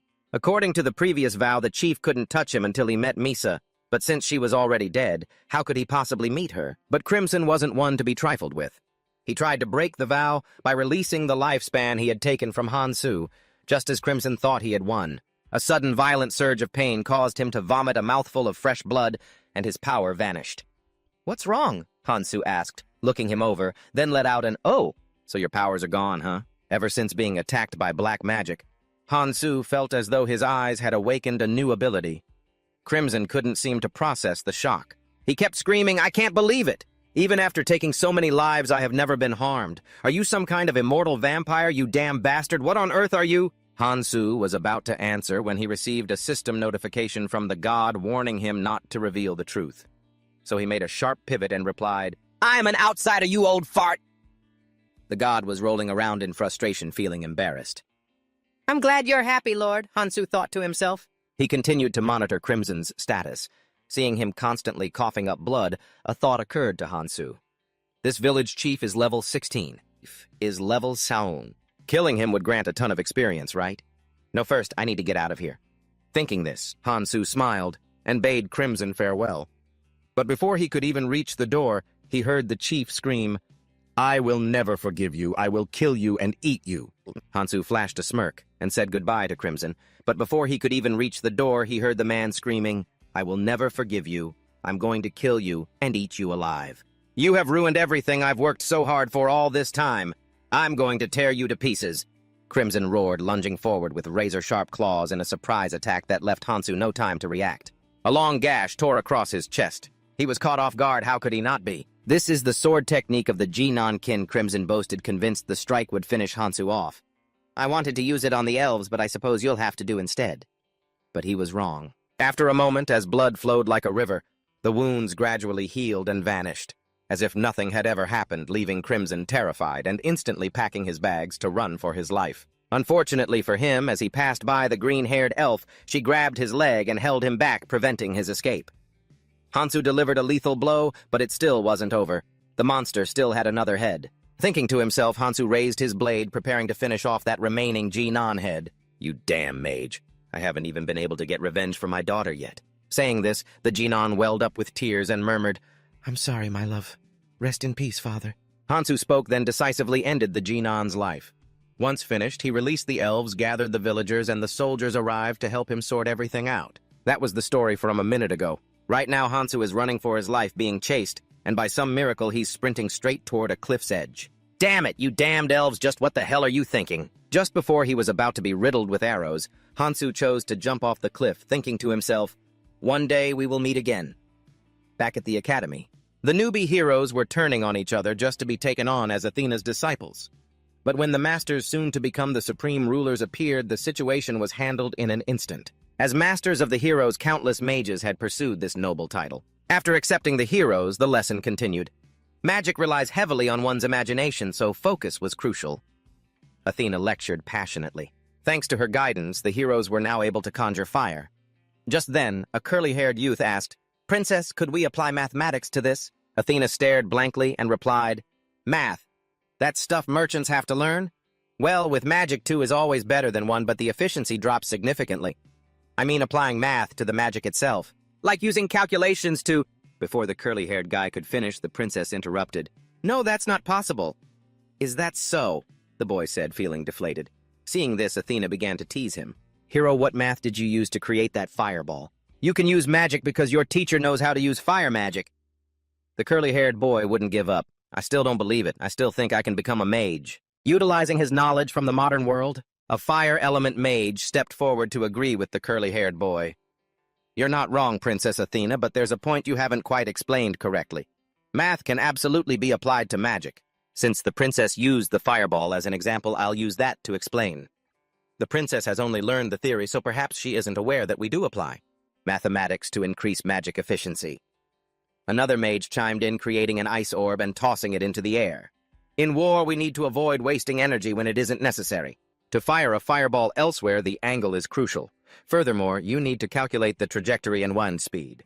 The fire mage said this while precisely launching a fireball to neutralize the ice orb. Amidst the awe of the heroes, the fire mage turned to the curly-haired boy with satisfaction and said, "Is this what you were asking about?" "That's right," the curly-haired boy stammered. "So does this mean now—" Beyond Princess Athena, the heroes were now being mentored by outstanding mages. Under their dedicated guidance, the heroes quickly began to master magic. Returning to the elves, saved by Hansu Espresso, the maid accompanying the elf princess was having medicine applied by another elf. Due to the pain, Espresso was quite irritable while being treated. But unfortunately, this was the only thing anyone could do to help ease her suffering. Only the power of a saintess would be enough to heal her. But there was no reason the only 2 saintesses in the world would use their power to heal a lowly elf. "Or like her, we will catch that man, just rest easy." After saying this, the elf applying the medicine quickly retreated. This was likely the doing of that village chief Crimson. The remaining villagers could be accomplices too. "I'll report the village after returning to the kingdom," Espresso thought to herself. Just then another elf came to inform her. "I heard the mercenaries lost his trail." "Why are you telling me this? Why should I care about that human?" The other elf clasped her hands together and said timidly, "But after all, he is our savior." Espresso seemed triggered and shouted, "And what about the princess's dagger that he has on him?" "Don't be deceived. Humans are just beasts. They aren't worth trusting. Espresso. But we were saved by him. That's why I've kept my mouth shut. We didn't ask him to kill him either. It was just a bunch of low-life monsters tearing each other apart, that's all." The other elf disagreed, calling him a monster. Just then, the green-haired elf, the first one rescued by Hansu, pushed the door open and said angrily, "Espresso, what exactly is your problem?" "Counselor Celeste, are you all right?" The pink-haired elf rushed over to support Celeste. Celeste, an elf of royal blood whose name meant Holy Sun, was the heir to the throne. Because she was immortal, she was the most special toy of the village chief Crimson, and also the one he had held captive for the longest time. "Answer me." Celeste leaned on the pink-haired elf and continued to question Espresso. "Counselor, please calm down. We will report this to the higher-ups." End it, end it. What do you mean by that?" "Nothing is over yet. Even if he managed to escape on his own, he is still my savior," Espresso declared with her cynical gray-tinted view of the world. "He still stubbornly insists that all he wants is your immortality. Do you even realize he used a dark magic pact?" Sleepless's expression darkened as he said Hansu had violated the pact, and every violation comes with a price, just like how the Crimson Village chief died for disregarding Hansu's life. "Poor Espresso," Sleepless said regretfully. "Back when you used to run around the palace so carefree, now that's all just a memory." Espresso pouted and replied, "You don't understand how I feel at all. The feeling of despair and humiliation, of course I don't understand because I'm not you. But I must find him." The pink-haired one worriedly tried to advise the commissioner. Your condition is still very poor. If we meet again, don't call me commissioner anymore. This old woman can't handle such a heavy title." Saying that, Sleepless turned around and walked away decisively. Hansu's outsider god secretly followed everything, then returned to the spot where Hansu had fallen. A certain god asked the outsider if he was still alive or dead. Can't you see for yourself?" Hansu, dangling from a tree branch, said discontentedly, "Heroes who want to learn swordsmanship, please come this way." Asens led everyone into a luxurious banquet hall. "Whoa, what is this? Is it break time or something? Shouldn't we be practicing swordsmanship first? Why is break time so early?" Overwhelmed and suspicious, everyone found a seat at the banquet table.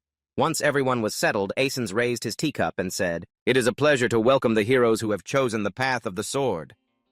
The line of people sitting on the right followed Asens's movement, raising their cups and shouting in unison, "Welcome!" The shout startled the new heroes. Asens set his cup down and smiled gently, saying, "I was quite surprised to overhear your conversation. The training you all have in mind is not just about swinging swords. I will give a simple example so you can understand." Asens looked toward a muscular man. Sitting on the right, he asked, "Captain of the Knights, would you be willing to have a match?" "Yes, it is my honor." The captain of the Knights replied loudly, then left his seat and walked to an empty space. Asens picked up a sword, walked opposite him, and smiled as he spoke. "First, we will show you the swordsmanship you usually think of. Don't hold back your swordsmanship, Captain." The captain of the Knights drew his sword and nodded. "I understand." As Asens and the captain of the Knights fought, the new heroes sitting at the table watched while whispering, "This is incredible, but isn't this just normal swordsmanship?" Right then, the captain of the Knights caught an opening. He let out a soft grunt and swung his sword, knocking the sword out of Asens's hand. Asens grabbed his injured arm and complimented, "That move of yours was excellent, Captain." The captain of the Knights humbly replied, "You are too kind, sir." Asens picked up his sword again and said, "And now I will show you the swordsmanship you will learn from me while waiting for someone to use magic to heal his arm." Asens smiled and instructed, "Captain, you don't need to go easy on me." "It is my honor," the captain of the Knights replied, then gripped his weapon with both hands, his face becoming extremely serious. It could be seen with the naked eye. The sword began to glow and emitted streams of blue energy. On the opposite side, streams of energy appeared around Asens, and the sword in his hand lit up as well. "Ah!" The captain of the Knights shouted and slashed toward Asens. Asens did the same, slashing in a line. The two swords collided, erupting in blinding light. A second later, a broken piece of the sword flew into the air. The captain of the Knights held the remaining half of his blade and whispered, "I have lost." Asens praised him, "But you have improved quite a lot, Captain." The captain of the Knights bowed and said, "Thank you for the compliment." The new heroes looked confused, wondering, "Wait, what just happened? Is that all?" Seeing this, Asens smiled and explained, "Focusing power to destroy someone else's weapon with just one strike, this is true swordsmanship.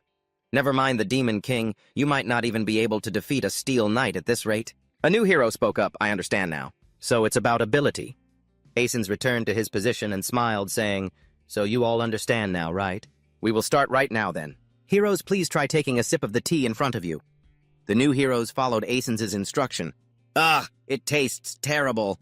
Complaints echoed across their faces. Asens maintained his smile and reminded them, "In swordsmanship, the warrior's blessing is essential. This tea contains medicine so that you can receive that blessing easily. So please try to get used to it. As a warrior, you are someone who has been through countless life-or-death moments, and you have the right to become stronger to defeat all enemies with compassion and justice." Even knowing the purpose of the tea, many new heroes were still hesitant and did not dare take a second sip, except for Choi Kang-min. He downed the rest of the tea in his cup in one go and said, "Give me another cup." "If it's too hard, everyone can try some desserts," Asens suggested with a look of interest toward Choi Kang-min, then ordered, "Captain, give hero Choi Kang-min another cup." Yes, of course. The system notified that a certain goddess was curious about the taste of the tea. A certain water god. While trying to stop his curious friend, a certain kind god, who looks at the heroes with pitying eyes, returns to Hansu, who is currently sitting in a tree, silently reflecting. That was close. I didn't have a knoll to shield me this time, but thank goodness there are plenty of trees down here. It's a good thing I bribed the gatekeeper, otherwise I'd have been caught by now. Suddenly, a group of gnolls approaches. They spot Hansu up in the tree. "Meet up there. Look at that piece of meat. Come down here, meat." Hansu looks toward the group of gnolls and thinks to himself, "They're always so friendly with their greetings. Right now I feel like these gnolls are more trustworthy than the humans or the fairies," or so he thinks. Hansu suddenly smirks and whispers, "Ah, right. As it happens, I have the question too." "All right then." Hansu jumps down from the tree. He only needs a few basic moves to take care of them all. Looking at the group of gnolls lying defeated on the ground, he asks himself slightly unsure, is it just me, or was that too easy because there were so few of them? The system notifies him that a certain god is looking at him with boredom. Hansu clenches his fist and surmises, it seems my body has gotten much stronger. What's going on? Did I level up without noticing? Talking to himself. Hansu opens his personal status window to check name Kang Hansu level 1 Blessing Outsider F. Hero's Curse. E-ratio, 3.43. Nothing has changed. Wait, no. There is one thing. Seeing the ratio 3.43 line, Hansu speaks up, Outsider God, what is this ratio thing? Only that stat went up. The system notifies him that a certain god is laughing at him for not knowing what the ratio is. Hansu asks, so do you know? Do you know? The system notifies him that a certain god specifically advises him that the more of that, the better. Oh, thanks for that. Finally got some useful info from him. Now Hansu says to himself, then looks down at a gray knoll that isn't dead yet, questioning, there are a few things I want to ask. If you can answer me, that would be great. I still haven't cooled down from my anger toward those fairies. Understand? Hearing the mention of fairies, the gray knoll's eyes light up as he asks, fairies, do you have fairy meat? Hansu replies, yes. The gray knoll urges, then ask quickly. Recalling the encounter with Crimson, Hansu asks, how is the knoll style of swordsmanship used? Hansu thinks, I'm still very weak. Even if I hit level 2, revenge is still a long way off. Perhaps learning some knoll swordsmanship wouldn't be bad. At the very least, I'd be a bit stronger. The gray knoll hearing Hansu's question tilts his head back, licks his lips, and says, meat fresh, raw meat is the tastiest. Looking at the gray knoll, Hansu asks curiously, why are your eyes turning red? The gray knoll replies, I know what that is, it's the power of meat. So how do you use the power of meat? The gray knoll says definitively, eat a lot of meat. Hansu asks again, I want to see that power. What do you usually eat? Meat. Sorry, stupid question. With that, Hansu rests his chin on his hand in deep thought. Knoll swordsmanship, the power of meat. It doesn't seem like much. Do I really have to study their lifestyle for the sake of a perfect revenge? While Hansu is busy planning for himself over at the school, the first lesson on swordsmanship continues. Even though talent is needed for magic. But if you all have the time and money, you can learn swordsmanship. In addition to the knowledge about magic, Asus is lecturing when Choi Kangmin with a pale face shouts to interrupt. One more cup. Asus isn't angry, just laughs and says, haha, hero Choi Kangmin, you can stop drinking now. The effect will decrease if you drink more than once.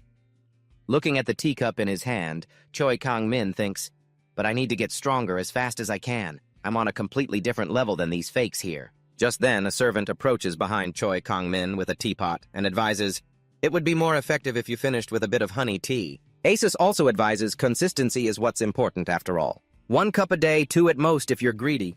Choi Kangmin firmly states, 2 cups a day, I'll try that. Asus happily says, very good.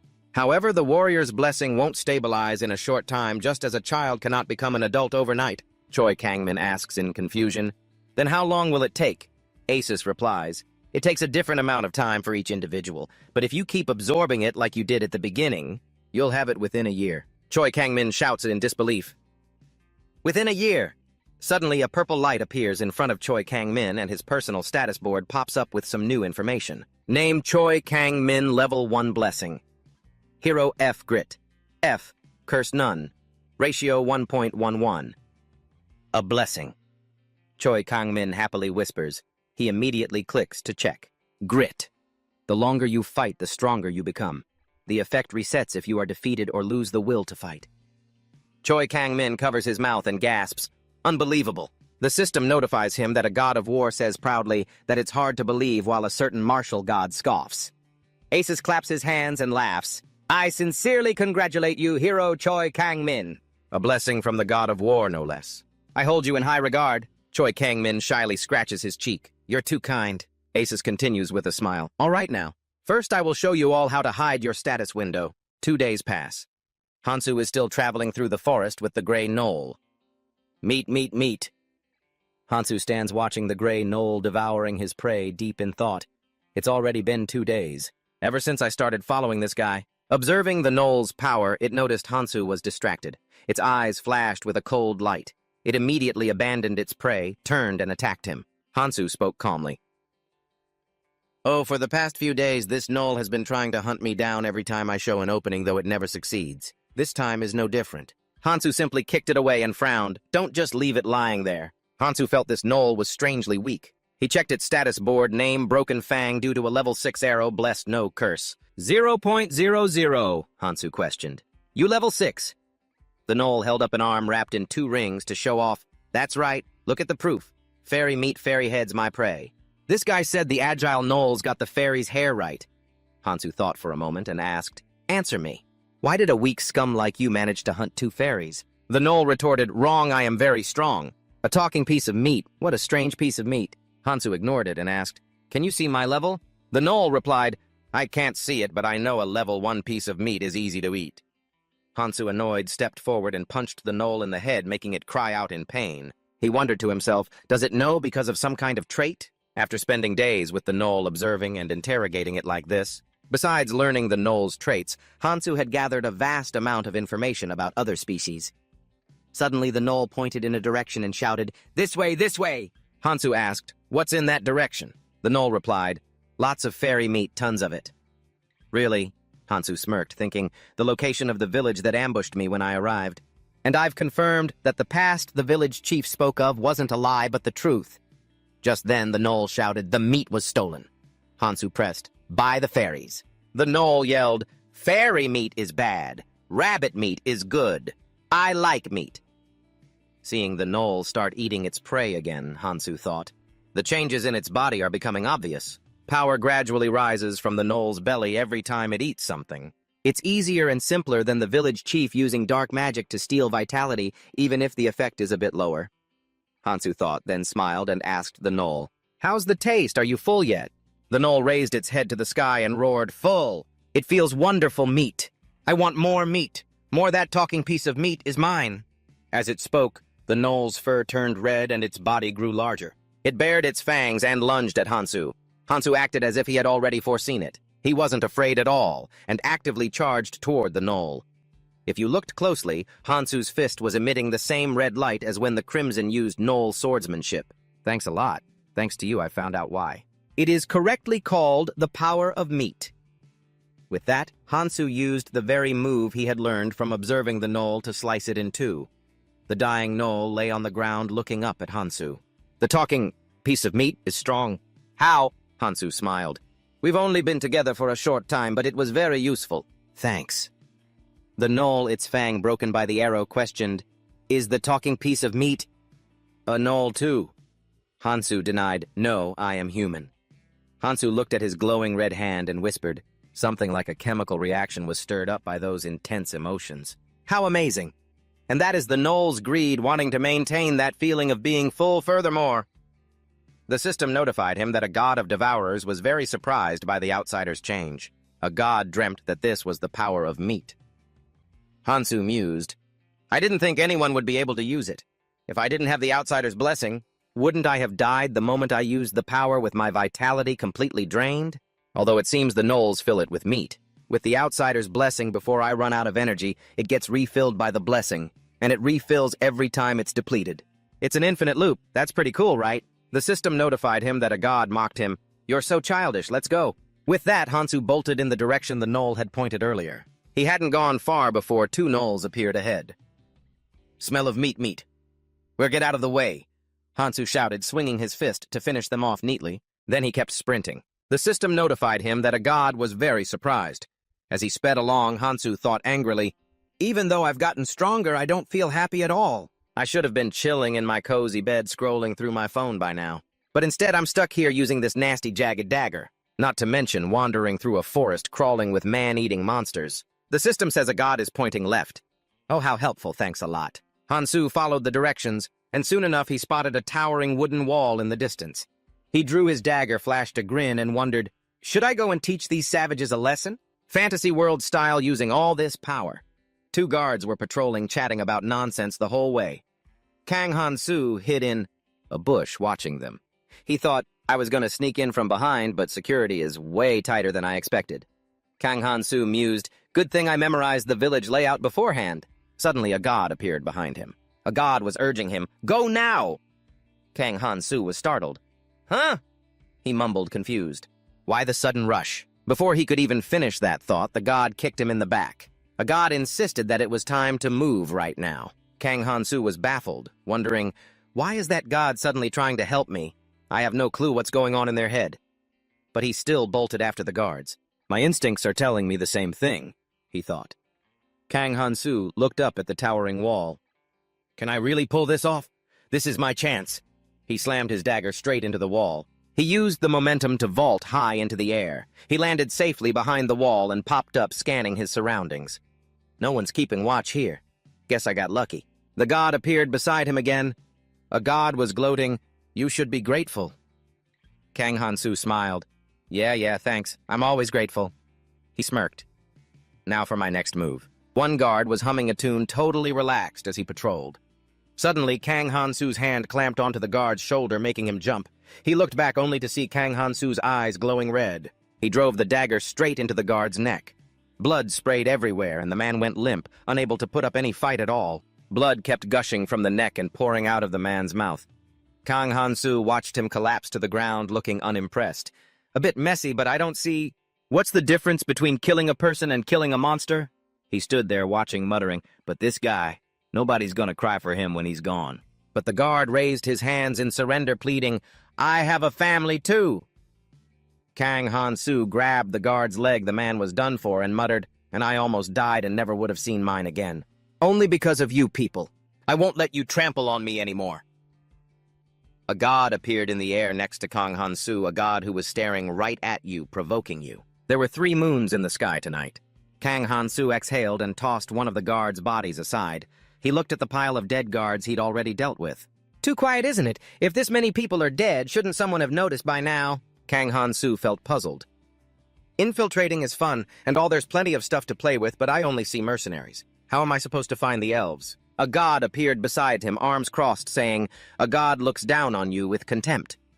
Kang Han-soo kept thinking, elves and humans both need to use the bathroom right, so why haven't I seen a single elf? The god kept provoking him, laughing at his slow-wittedness. Kang Han-soo snapped, don't be such a jerk. Suddenly, Kang Han-soo froze, spotting something. In the distance, a man and a woman were walking toward him holding lanterns. Behind them, they were dragging 2 people with their heads bagged and tied up. Kang Han-soo hid behind a door. He peeked, whispering, well, this is interesting. In another scene, Kang Mi-zeon was tucked in sound asleep. A hand reached toward the bed trying to cover her nose, but she stirred, waking up. Kang Mi-zeon quickly realized someone was trying to kidnap her and bit the guy's hand hard. He bagged her head, but she caught a glimpse of half his face. He told her to shut up and quit the chatter. Kang Mi-zeon, tied up with a bag over her head, sat by the bed while the 2 kidnappers talked. One pointed at the other's hand and asked, how'd your hand get scratched like that? He replied, she bit me when I tried to cover her mouth. He clicked his tongue. You gotta be more careful. The 2 villains dragged Kang Mi-zeon away. Come with us, they commanded, constantly shoving her forward. Keep moving. Inside the bag, Kang Mi-zeon thought to herself, are the others getting captured too? Suddenly, Kang Mi-zeon heard a strange sound. It was the echo of the village chief. A blue-haired girl said sternly, Crimson believed that we were ignorant of our own actions, but we've just been turning a blind eye to his, because we wanted to protect our new way of life. Kang Mi-zeon tried to listen, guessing, is that the doctor from earlier? The blue-haired girl's voice rang out before the group of tied-up, hooded elves. This is your fitting punishment. She emphasized every word as if weighing down on them. Punishment for letting our dear friend fight all alone. A blond guy spoke up anxiously. I heard it in the cafeteria, these elves look down on humans. If we let them live, they'll just take over our homes and families again. A bald guy crossed his arms, frowning. I told the others to stay inside, because something's about to go down in the village. Even the mercenaries should be out here by now. The blue-haired girl closed her eyes, calm and cold. Let's begin. The blond guy and the guy with braids grabbed their swords, growling, in the name of Crimson for our fallen comrade. They stabbed their swords straight into the elves without a hint of mercy. Blood sprayed like rain. The bald guy was even more vicious, stabbing repeatedly, grinding his teeth. Kang Mi-zeon collapsed, tears welling up in the corners of her eyes, blood flowing from her mouth. Goodbye, Espresso. All the elves lay dead, scattered across the ground. The group looked at each other and said, now there's only one left. They stared at Celiplis, who was sitting in the chair, and asked each other, what should we do with this one? Celiplis, without a hint of fear, replied bluntly, is your lack of objectivity that intense? Her gaze sharpened as she stared straight at them. "Won't it be incomplete until you kill me too?" The braided-haired man broke into a sweat. "I mean, I caught her when she tried to escape the village." But the blonde man cut in. "But she has a fairly high rank. How will we retaliate if we don't hit her?" Celepless bowed her head sadly and said, "I completely understand how you feel." They felt a bit of hesitation at the mention of Kang Hansu, but... "Killing our savior." Celepless raised her voice. "The fact that you're trying to keep your secret makes me feel so indignant." The blonde man set a condition for the female counselor. "If you swear to keep this secret, we will let you go." Celepless yelled back at him in anger. "Do you really believe a deal based on threats will be honored?" The blue-haired girl spoke up. "Counselor Celepless, why did you have to say that? We could have let you go even if you lied." Celepless sneered with contempt, using this opportunity to let them know that a fairy does not lie just to save her own life. The bald man thrust his sword straight toward Celepless without mercy, saying, "Well, we have no other choice. We'll make it as painless as possible." Suddenly, someone's voice rang out, causing the bald man to swing his blade, but then he suddenly froze. "Is that really so?" Celepless had already closed her eyes, bracing herself, but upon hearing that voice, she opened her eyes in surprise. She looked up and saw the bald man's severed head flying through the air. Celepless was stunned, unable to believe her eyes. How is this possible?" Kang Hansu stood tall and relaxed his sword resting on his shoulder, looming right in front of Celepless. He glanced at her, remaining silent for a long time. Celepless stared back at him, completely dumbfounded. As if saying something in her own language, Kang Hansu also widened his eyes in surprise. "Huh, looks like we've met again." But first, Kang Hansu had to finish off the rest of these scumbags. The blonde man and the braided man, who were so aggressive earlier, now backed away in fear, whispering something to each other. But Kang Hansu couldn't understand a word of their language. "Should I take care of the others first?" Kang Hansu lunged to attack the braided man. The man scrambled to the side in a panic, cursing something that Kang Hansu couldn't understand. Kang Hansu muttered, "Whether it's fairies, villagers, or the village chief, I planned on killing everyone according to my original plan." The girl with the blue bun sat hunched over on the ground. Trembling with fear, she said something to the group that had just been knocked down. She shook like a mouse about to freeze to death, tears welling up in her eyes as she begged, "Please save me." Kang Hansu stopped his sword in front of her, letting out a soft, "Oh." He realized he understood the language. It would be really great to understand something. But it was a pity the men had already been wiped out by Kang Hansu, lying scattered on the ground with blood spraying like a river. The blue-haired girl frantically ran toward a wooden door. She tried to open it. Kang Hansu just stood there, waiting to see what she would do. Without hesitation, he threw his blade straight through her skull. It was so fast, she only had time to let out one scream. She didn't even have time to react. Kang Hansu was still in the pose he had held after throwing the blade. It was truly accurate to the millimeter. Kang Hansu looked at his trophies scattered on the ground with satisfaction. It was easier than I imagined. It was a good idea to deal with the others first. Celepless seemed to want to say something to Kang Hansu. She spoke at great length, but Kang Hansu just stood there blankly and asked, "What on earth are you saying?" Looking at her, Kang Hansu saw a status window. Name Celepless. Level 12. Blessing living creature control, C. Inherited purity, B. Noble's curse, B. Kang Hansu was surprised that he could even see this status window. I didn't see this at first. Did she show it to me on purpose? Kang Hansu couldn't help but be surprised, because he only had one blessing, but she had two, and their ranks were quite high. Then Kang Hansu received another notification for himself. Living creature control. The attributes of the creatures you control will slightly increase. The success rate for taming highly alert creatures will increase significantly. He was even more shocked. Is this a blessing exclusively for taming creatures? Even though it's a high rank, it's useless if there are no animals around. Kang Hansu pondered for a moment. There was only one reason she showed him her status window. Kang Hansu approached Celepless and asked, "Is your name Celepless?" She chirped happily, saying a lot of things, but Kang Hansu could only catch the last word, Celepless, her name. She seemed extremely happy and joyful. Her eyes crinkled into smiles. Kang Hansu stared at her like a soul lost. "I can't feel anything, perhaps because I'm an outsider to this blessing." But then the god appeared beside Kang Hansu looking angry. The god was extremely annoyed and emphasized, "That is an outsider!" Kang Hansu was speechless at his attitude. Kang Hansu knelt on one knee beside Celepless and picked up his blade, intending to untie her. He answered the god, Yeah, I get it. If I'm still an outsider, I'll get a penalty right." Kang Hansu sighed lightly. Celebes said something else to him, but he didn't understand a single thing. Kang Hansu told her, "You really are a lucky fairy." As he cut the ropes for Celebes, he added, "Although I originally intended to take care of all of them, because you have similar experiences to me. That's why I let you live." Kang Hansu blamed himself. "I already told those natives my name in this world. That was a huge mistake." Celebes was overjoyed to have escaped death. Kang Hansu prepared to leave and told her, "Take care of yourself." Kang Hansu thought to himself, "If I killed all the fairies here, then I wouldn't be any different from those people." Suddenly, Celebes stumbled, leaning against the chair. She said something and then lunged toward Kang Hansu. He quickly caught her by the waist to steady her. Kang Hansu irritably told Celebes to stop causing him more trouble, but Celebes just kept smiling and saying things repeatedly mentioning Kang Hansu's name. He was taken aback and asked, "You know my name?" Celebes called his name again with a radiant smile, saying something he couldn't understand. Under the 3 full bright moons in the sky, Kang Hansu and Celebes set off. He looked at his surroundings in surprise, wondering how it could be so quiet despite the many dead bodies on the road. Kang Hansu spoke up, "Respected bystander god, what do you think is the cause of this?" The god appeared walking beside him with arms crossed in thought and replied, I'm not in the mood to talk," leaving Kang Hansu speechless at such a useless response. It was like getting an answer that meant nothing at all. He replied, "All right, fine." He thought to himself, "I really need to get rid of this fairy." To calm the god's anger, Kang Hansu looked around feeling helpless, thinking, "I can't trust anyone in this village and the forest is crawling with monsters." It was getting very late, and this place was far too dangerous, so they needed to get out.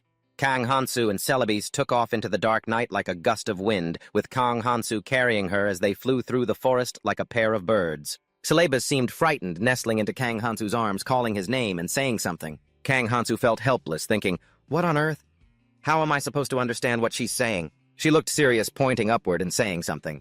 Kang Hansu looked up, following her hand. Up there, something seemed to be burning. He was shocked by what he saw: a phoenix. The phoenix was flying in the air, seemingly ready to roar. Its flames shot toward them. Celebes was still humming happily, but Kang Hansu looked at her with concern, knowing that while he was fine, thanks to his cheats in every situation, she would be burned to a crisp. Celebes tugged at Kang Hansu's shirt and said something else. He asked, "Do you want me to let you down?" She replied with something that sounded like, "Yes, exactly." Kang Hansu pushed his luck, asking, "You want me to leave you here? Because I'm a burden, and you want me to run away and fly off, right?" Celebes nodded as if to say, "That's right." So, Celebes walked straight up to the fire phoenix and said something to it. But it seemed this creature, it understood the language of fairies.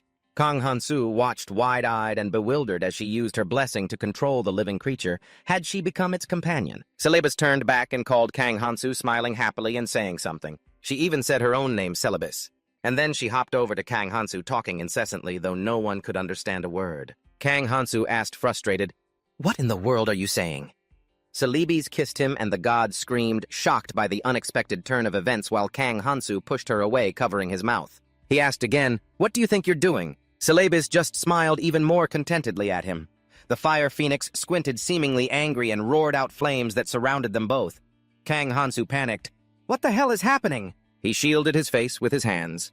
Celebes had climbed onto the fire phoenix, calling his name one last time as if saying goodbye, and the phoenix pushed off the ground. It flew into the sky, carrying Celebes away. Kang Hansu stood frozen, watching as Celebes and the phoenix faded into the distance. The god appeared, grabbed 2 handfuls of Kang Hansu's hair, and yanked hard. The god emphasized that the outsider had committed a flagrant crime. Kang Hansu jolted, "Wait, slow down." But the god, fuming with anger and gritting its teeth, began passing judgment on the sinner. Kang Hansu, with his hair being pulled painfully, raised his hands in surrender. "I'm angry about this too." Kang Hansu covered his mouth, grumbling, "My first time. I can't believe she repaid my kindness with such harassment." Suddenly, Kang Hansu's eyes lit up. A notification board appeared before him. What was this? He looked at the screen. Foreigner's blessing. Fairykin hero's curse. Interest rate 4.85. Kang Hansu rejoiced at the new high-ranking blessing, even as the god sat on his head, huffing and puffing. The god glared at him with lethal intensity, clearly extremely annoyed. Kang Hansu smiled to reassure the god. "These things happen in life, you know." "You know how it is." The god grabbed his head again, emphasizing their extreme displeasure, but Kang Hansu only cared about the bored fairy. "You have been designated as a friend to the fairies.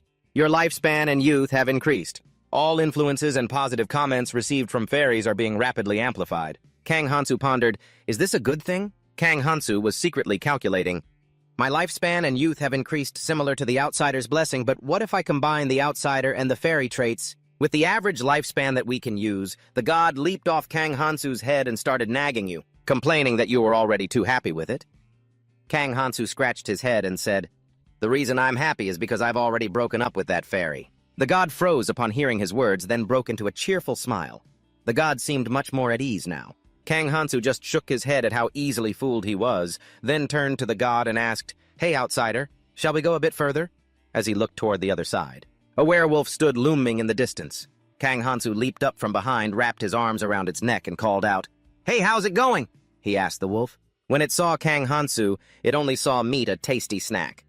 Kang Hansu smirked and said, "Mind if I have a look around your place?" The next morning, Asus and Athena Archmazing stood before the group. Asus said, "It's been 3 days since you all arrived here. Starting today, after much careful thought, everyone will level up by hunting beasts." He didn't forget to reassure them.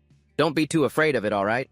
To prepare for the hunt, the knights began casting summoning spells for the monsters, even though, despite the reassurance, everyone looked restless and worried. Athena Archmazing jumped up excitedly to enter the secret realm, saying, "Blessings are absolutely essential.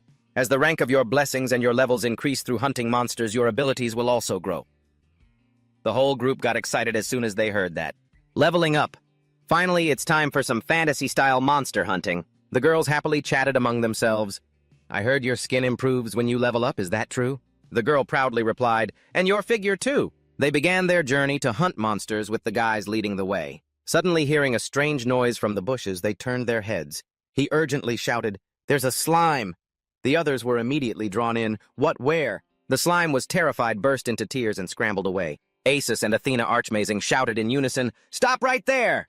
The group who were about to swing their swords at the slime stopped in panic. "What's wrong?" Asus stepped closer to explain. "As I told you, that life form is a slime. It's a useful creature that doesn't harm humans." The guys quickly sheathed their swords, looking dejected. Useful as slime. "My experience points." Athena Archmazing walked over, intending to pick up the slime that was trembling with fear. She said, "That's right. Slimes are scavengers. They eat everything from filth and trash to insects and carcasses. Thanks to them, infectious diseases in the area have been reduced." She picked it up and carried it away. The slime, now being held, wasn't afraid anymore. Athena Archmazing carefully reminded them, "You all must never attack a slime, okay? They even make great pets. Even if you do try to attack it, you'll just be branded as a savage." The group hung their heads in disappointment and replied, "All right, I'm sorry." Asus clapped his hands to lift their spirits. "It's all right, guys." He continued, "Usually goblins, which are level 2 on average, would be the most suitable target, but today our target is a golem level 4. Everyone was shocked to hear that. "Level 4, but we're only level 1. They felt even more anxious. "Isn't that extremely dangerous?" Athena Archmazing happily reassured them. "Don't worry, we have Saintus with us. Even if you die, you'll just be resurrected." The group whispered fearfully. "Die, we're going to die." Asus smiled confidently and said, "With the people we brought today, we could even take down a level 6 monster. Unless you are incredibly unlucky, it won't get to the point of dying." Suddenly, a massive foot stomped heavily onto the ground. Terrifying monsters appeared with a rumble. Everyone panicked and started shouting, "Ah, they're here! Come on, let's get some experience!" One guy, the most excited one, rushed forward. "Amazing, you all will be mine." He didn't hesitate to charge at them, but he couldn't talk big for long because with just one swipe of the beast's hand, his sword was knocked away. In his hand, he cried out, "Ah, my eyes!" Blood poured endlessly from his eyes. The massive beast stood tall, looking down at him as he knelt on the ground, screaming. He started to tremble in fear, clutching his injured eye and glancing at the monster. Not only that, but others who tried to get close were also attacked and sent flying away. Some had their arms broken. A girl with short blue hair and glasses tried to use magic. "Allow me to use my chemical magic," but she was also swatted away by the monster. She backed away, trembling as she looked at her hands. "Why isn't my magic working?" She was distracted. The guy next to her warned, "Hey, pay attention to what's in front of you." The brown-haired girl was so scared she was on the verge of tears before the fight even began. And as expected, they were all beaten to a pulp, screaming in despair. "Ah, save me! Ah!" Asus angrily raised his voice. "That's enough!" He stepped forward and sliced the beast in half with one stroke as easy as pie. Asus had finished off 2 beasts. They were split in 2, lying on the ground. The group lay nearby, screaming. "It hurts! It hurts! What the heck is this?" Mom! Mom! A girl was walking toward Asus. It was Saint Tess. She spoke up, Prince Asus, you've worked so hard guiding these heroes. Ansos looked back in surprise, calling out to Princess Sentex, who was kneeling beside the group that had just been beaten to a pulp. There had to be a reason for this. Why would the gods choose these people as heroes and bring them here? A certain Nam deity asked, is there really a reason? A certain deity was left speechless while Sentex just sat there, hands clasped beside those guys. A certain pure deity muttered, it's a puzzle, while a certain evil deity just shrugged at the wounds on the group. Miraculously, the wounds healed instantly. A dead man sat bolt upright in shock, shouting, I'm alive, Miss Sentex, please come over here! Sentex smiled sweetly and praised them gently. Oh, what a wonderful hero fighting to your last breath. Then added, every time you die, I'll just bring you back to life. The sunlight grew harsher as the group continued to struggle against the monsters. A blue-haired guy placed a hand on the shoulder of the moss-green-haired guy beside him and said, thanks for buying us some time. The moss-green-haired guy didn't understand at all. What is he talking about? Right after that, the blue-haired guy charged at the monster, throwing himself into the fray with such force that his strike sent the creature flying away. It slammed into a tree, fell, and coughed up blood before dying. The blue-haired guy was satisfied as he received his notifications. One deity was cheering for him while another criticized him for playing dirty. On his status board, he had leveled up Choi Gang Min level 2, Hero's Blessing E Stamina, F Magic, D Speed, F Command, F Profit 3.22. He was overjoyed, finally level 2. He was smugly satisfied, all thanks to this newly acquired blessing. So hunting isn't that hard after all, Choi Gang Min thought as he kept receiving notifications. Increased movement speed for a certain duration. The longer you use the skill, the longer the cooldown time. Command. The squad you command receives a slight power boost. The more reckless the order, the higher the skill effect. Choi Gang-min looked over at the guys who were cheering because the monster had been defeated, thinking they're actually pretty useful. Suddenly, a sound from behind startled him. It was a brown-haired guy and a blonde guy fighting a monster to protect Gang-min, shouting, protect our goddess! These monsters are nothing to be afraid of. The two of them worked together and successfully took the beast down, while the blonde girl Jang Mi-jong stood from afar and said, thanks, you two. Thanks to you guys, I just hit level 2. The other girls grew intensely jealous of her. Damn it, Jang Mi-jong muttered to herself. Beauty really is a strength. As a certain deity stared right at her. She started in surprise, oh shoot, and quickly waved her hands in denial. We've got nothing going on, I swear. As the goddess of beauty smiled at her, leaving her stunned. Her status board appeared Beauty's Dignity. Exempted from crude gestures such as physiological phenomena and body maintenance is sustained. Jang Mi-jong was thrilled. This is exactly what I needed. The two guys who had helped her earlier acted like gentlemen, saying, we're men after all. We'll protect you. She feigned sweetness. Thanks, I trust you guys. Choi Gang-min, watching from the side, thought those two were truly idiots. The two guys who had been with Choi Gang-min scratched their heads, turned away, and said, sorry, Gang-min, we'll help you another time. Choi Gang-min was shocked. What the? As they added, we're brothers for life, man, realizing that even his own companions had been charmed by Jang Mi-jong and were heading off to help her. Choi Gang-min smirked. Mi-jong isn't bad at all, and turned to walk toward two other girls standing nearby. Choi Gang-min waved in a friendly manner to greet them.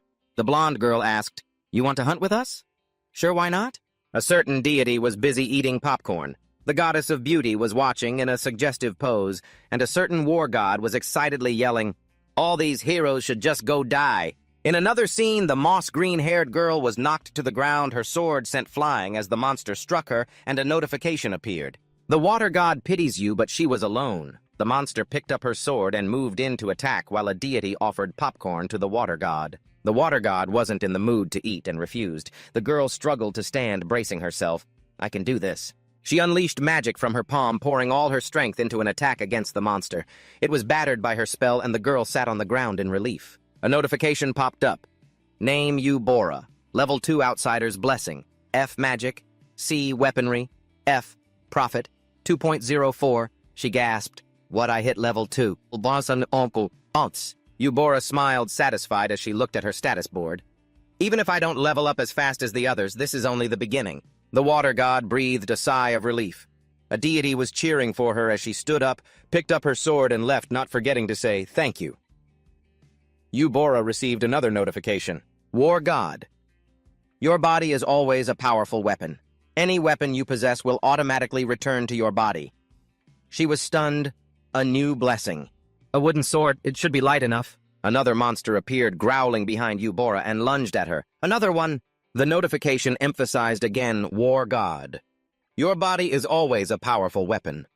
The aggressive monster closed in on Eubora, but she struck it with a ruthless blow, drawing blood. In pain, Eubora fought with everything she had.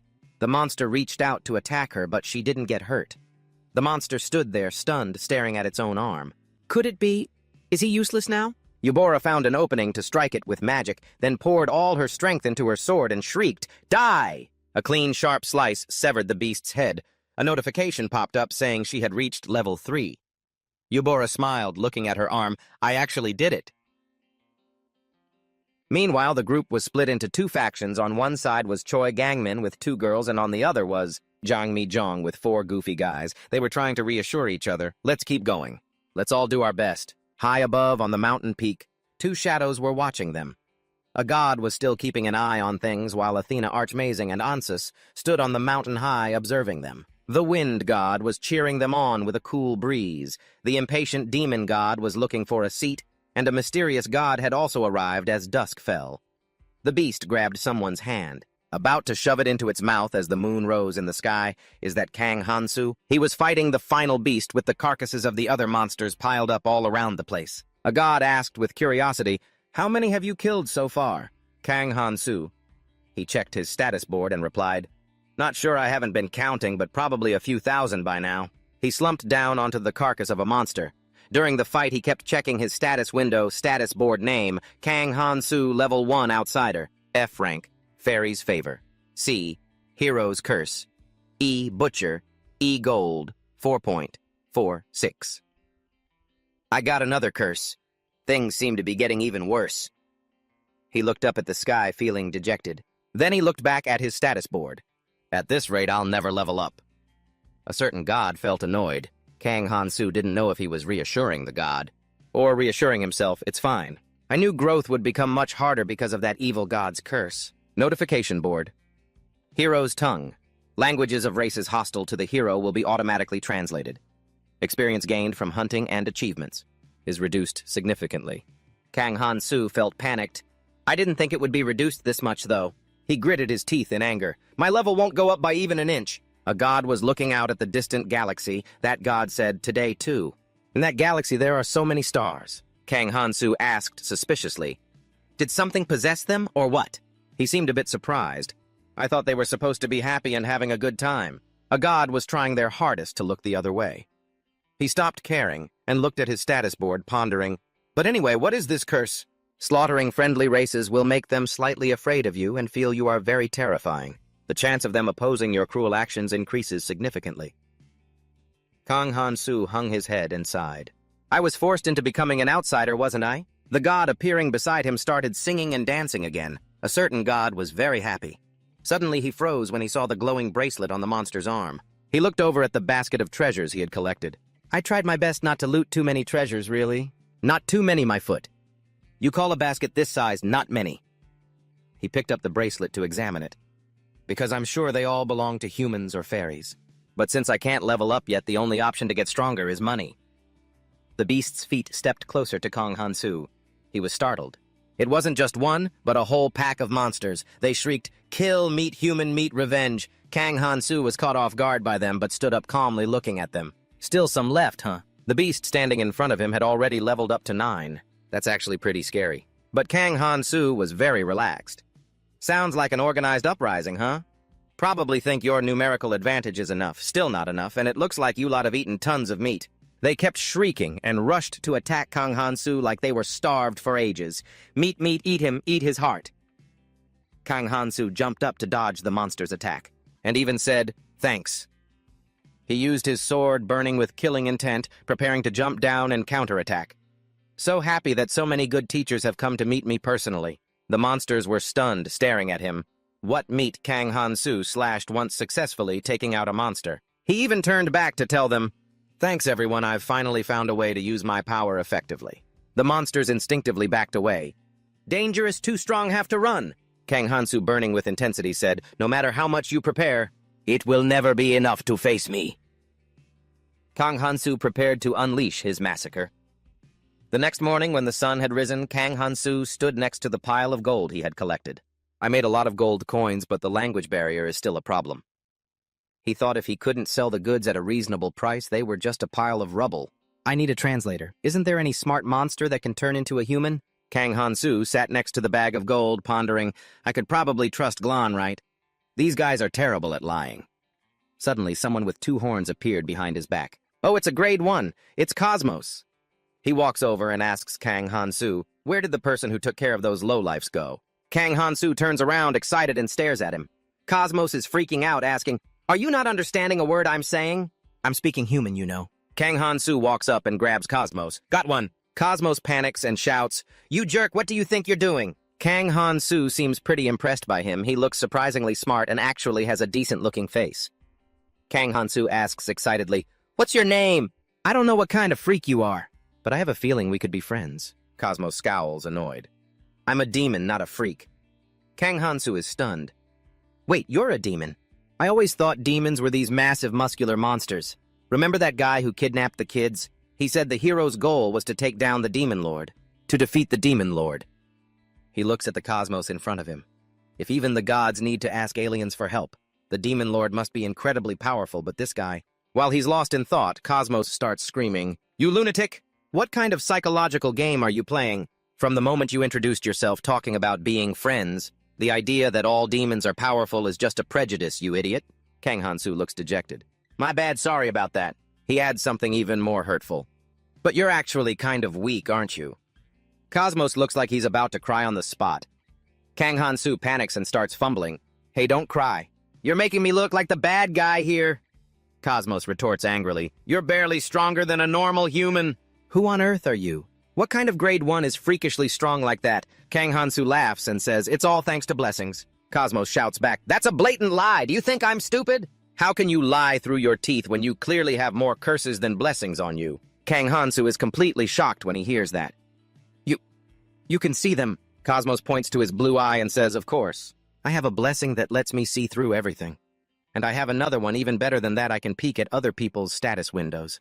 Kang Han-soo's hand trembles uncontrollably. He says, I see. Cosmos asks, how much longer do you plan on grabbing my neck? Kang Han-soo quickly says, don't get the wrong idea.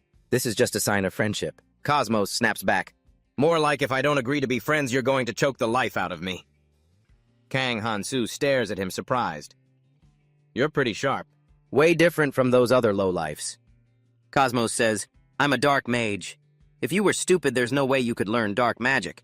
I'm currently training outside my homeland to find someone to marry. Kang Han-soo is even more surprised. Marriage? You're already at a marrying age. Cosmos smirks. Stop treating me like some inferior species. I was already at marrying age before you were even born. A goddess appears next to Kang Han-soo, curious about some god or other. She urges him to ask more about his personal life. Kang Han-soo grips Cosmos tighter. Hey, buddy, why haven't you gotten married yet? Cosmos, being manhandled like a toy, cries out, just kill me already. I don't want to be toyed with by a human like you. Kang Han-soo chuckles. Not married and still a virgin. That's a bit of a waste, isn't it? Cosmos turns his face away, embarrassed. The stronger a demon is, the more spouses they have. I'm way too weak, so I ran away. I didn't want to become the 243rd husband of some old female demon. Kang Han-soo sighs sympathetically. That's really pathetic. Cosmos gets even angrier. Stop acting like you pity me. Cosmos then asks Kang Han-soo, but how are you even walking around? Kang Han-soo doesn't quite get what he means. Huh, what do you mean? Cosmos says, I used a lot of paralytic poison, that much poison. It should have completely paralyzed even a fairy with high resistance. It turns out a purple bottle of poison had been spilled on the ground. Cosmos asks, confused, you're just a grade 1, so how could you possibly be immune to it? The god turns the medicine bottle in his hand, wondering, is this the paralysis potion? Kang Han-soo grits his teeth and snaps, you son of a... Cosmos trembles in fear at his demeanor. Kang Han-soo flashes a wicked, twisted grin.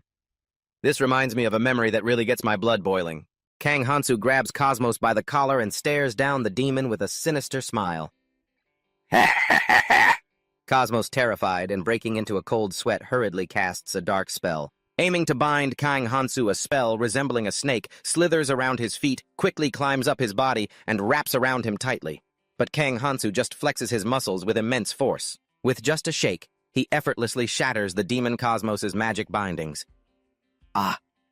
His hand is still clamped tightly around Cosmos's collar, furious that the demon dared to try a sneak attack. Kang Hansu grips harder, his face twisted in rage, eyes bloodshot as he glares at Cosmos. Seeing Kang Hansu's fury, the demon panics, his face turning pale as he thinks to himself, "What the hell are you doing?" The demon Cosmos can't believe his eyes. Kang Hansu broke through his magic that quickly. He screams, You monster! How can you break free from my magical restraints that easily?" Kang Hansu just stares at him for a long, silent moment. Making the demon Cosmos nervous, he stammers, What? Kang Hansu asks him seriously, "What is your relationship with the village chief?" Hearing this, the demon bursts into laughter, mocking him. "Are you stupid? Do you know how many village chiefs I've met in my entire life?" Huh. Seeing the demon act so flippant, Kang Hansu loses his temper, his voice dropping low. "I'm talking about the village chief with the vomit head tattoo on his chest." Hearing Kang Hansu's description, Cosmos freezes for a few seconds to think and finally remembers. "Oh, I remember now. I remember it. You mean that guy who was on the verge of death? He had such a pathetic fairy tale-like backstory that I decided to free him from the fairy realm's curse, didn't I?" Before the demon could finish his sentence, Kang Hansu, enraged, lifts him clean off the ground. Cosmos turns pale with fear, too terrified to say another word. With an explosion of anger, Kang Hansu says, "So it was you, the sorcerer, who helped that depraved village chief? It was you, wasn't it?" Kang Hansu's face looks truly twisted and terrifying. He looks like he just crawled out of hell wearing a cold, gruesome smile. Meanwhile, in the forest, the group of students is gathering to hunt the monsters. Sentex steps forward, covering his face with a sad expression, saying, "Unfortunately, the other heroes have abandoned the training and returned to the temple. The remaining funds will now be used to invest in the remaining heroes." Two students in the class chat happily. The bald one says, "Awesome," and the other one cheers, "Ha ha." Ansus steps forward to praise the students. "Increasing by 3 levels in one day, that is truly unprecedented, just as I expected. You humans are truly amazing." Though he smiles with his mouth, he is silently calculating, the best part is still the hero's blessing. Just then a cavalryman rides up, panicked, and reports to Ansus. "My prince, I have a report. We have discovered a gnoll that has lost control. The knights currently summoned—" Before the cavalryman could finish, Sentex interrupts him and asks, "What level is that gnoll?" The cavalryman replies, "It's level 5, sir." Sentex rests his chin on his hand, thinking, and asks Ansus, "These 3 heroes are level 5 now, right?" Ansus replies seriously, "Yes, their growth rate is truly fast." Sentex makes his decision, "I think this will be a rare opportunity for them to gain some excellent experience." Afterward, they all head to the area where the gnoll has lost control. They hide behind bushes to observe the beast and signal for silence. Ansus whispers softly, "Don't be fooled by how stupid it looks. This type of gnoll is very special. It can fight someone much stronger than me, so please be careful." Princess Athena, hearing Ansus, says innocently and cheerfully, "An adult gnoll can even use dark magic, too." After saying that, she looks excited, forgetting that they are all standing very close to the dangerous gnoll. She adds, "Everyone be careful when its eyes turn red." Just then, the gnoll hears Princess Athena's voice and snaps its head around in defense. Unfortunately, its eyes are already glowing a bright, angry red. Seeing this, everyone gasps in cold fear. They fall into a stunned silence at the sheer idiotic innocence of Princess Athena. Realizing they've been spotted, Princess Athena exclaims excitedly, "Oh no, I'm sorry, I got everyone spotted." Then she covers her mouth and giggles. The gnoll screams in anger and charges at the group hiding nearby. Seeing the tense situation, Princess Athena and Prince Ansus quickly retreat to the back to observe, pushing the students forward to face the ferocious beast. Ansus smiles and stands there with his arms crossed. "We'll stay here," while Athena stands next to him, cheering and waving her hands. Choi Gangmin glares at them as they all retreat to watch his teeth gritting in anger. The students see the massive gnoll charging at them, panicking and trembling. "Are we going to be okay?" Choi Gangmin immediately activated his captain's ability to calm his classmates down. "You guys don't need to be afraid of it," he thought to himself. "If only I had a little more time." Observing the massive size of the glon, he told his classmates, "Its large size is going to make it slower than the previous glons. First, let's dodge its attacks," and before Choi Gangmin could finish his sentence, the glon surged forward with the surrounding students, choked by the dust, cried out for Gangmin in panic. Before they could even brace themselves, the monster, the Non, lunged forward with glowing red, malevolent eyes. It bared its savage fangs and sent all the students flying into the air with a single swipe. Just as the beast was ruthlessly tossing the students around its head, suddenly burst into flames. Shrieking in pain as it burned, the monster roared. It was Ayubora who had set its head on fire, her own hand still steaming. After extinguishing the fire on its head, the monster let out a furious roar at Bora. Ayubora immediately summoned a sharp, blessed sword. Wielding her weapon with courage, Ayubora rushed forward and slashed directly at the monster. Despite the creature's immense power and iron-like skin, the strike landed. It didn't faze the monster at all. In fact, the beast grabbed her and kneed her hard in the stomach, causing her to vomit fresh blood. Terrified Bora screamed, "Ah!" The monster seemed to grow even more feral. It grabbed her by the collar, lifted her up, and threw her aside like a rag doll. Ayubora went flying, slamming into Jiang Mizeon. The impact was so brutal that both of them cried out in agony. Seeing the students scattered and broken, the monster grinned wickedly. Jiang Mizeon held Ayubora tight, screaming, "Bora, wake up, Bora!" She shook her, trembling with fear, and whispered, What should I do now?" As she saw the monster closing in, Jiang Mizeon screamed in terror, "Somebody, anyone please help me! Please save me!" The cruel monster stood right in front of Jiang Mizeon, making her shiver uncontrollably. She started to sob, tears streaming down her face, and prayed with hands clasped tight. "Anyone, please just help me." At that moment, her charm blessing automatically activated. Her body began to radiate a seductive scent, drastically increasing her ability to attract and charm members of the opposite sex. High above, the gods were watching the situation unfold. The innocent goddess was squealing with excitement over the scent of someone. Beside her, the wicked god watched in silence. Even the monster Non was entranced by the charm. It stepped forward, gently sniffing the fragrance wafting from her, touched her hair, and muttered something. The monster's face was dazed, as if it had been struck by love at first sight. While it was distracted, a blade sliced clean through its head, and the beast died in an instant. With teary eyes, Jiang Mizeon looked up at the hero who had saved her. Prince Ansu stood there, asking kindly, "Hero Mizeon, are you all right?" The innocent goddess breathed a sigh of relief. Jiang Mizeon was still deep in shock, curled up and shivering. The gods continued to watch the story unfold. The wicked god, however, seemed a bit disappointed. The water god used cold water to wash their faces. Prince Ansus turned to look around and prayed, "May the blessings of the gods shine upon you, the heroes who have fought so bravely against the enemy." Meanwhile, in the forest, Kang Han-su and the demon Kopmost were clashing. The demon screamed helplessly, "Ugh!" as Kang Han-su tossed him aside. He crawled back up with difficulty, complaining, "You're more savage than a demon. How dare you throw me around like a piece of wood?" Kang Han-su, with a cold expression like Yama, snapped, "Hey, buddy?" The demon, still muttering curses, saw Kang Han-su standing behind him and broke into a cold sweat. His face turned pale, but he still forced himself to say, I can't do that." Kang Han-su smiled, but his voice was chillingly devoid of emotion. "Ha ha, do you want to die?" Suddenly, Kopmost yelled, "Wait!" He immediately used magic to heal the wounds on his body. The magic acted like a flowing stream, wiping away the bloodstains still clinging to his face. It restored him to a healthy, pristine state. Kang Han-su sighed, annoyed. What a pain.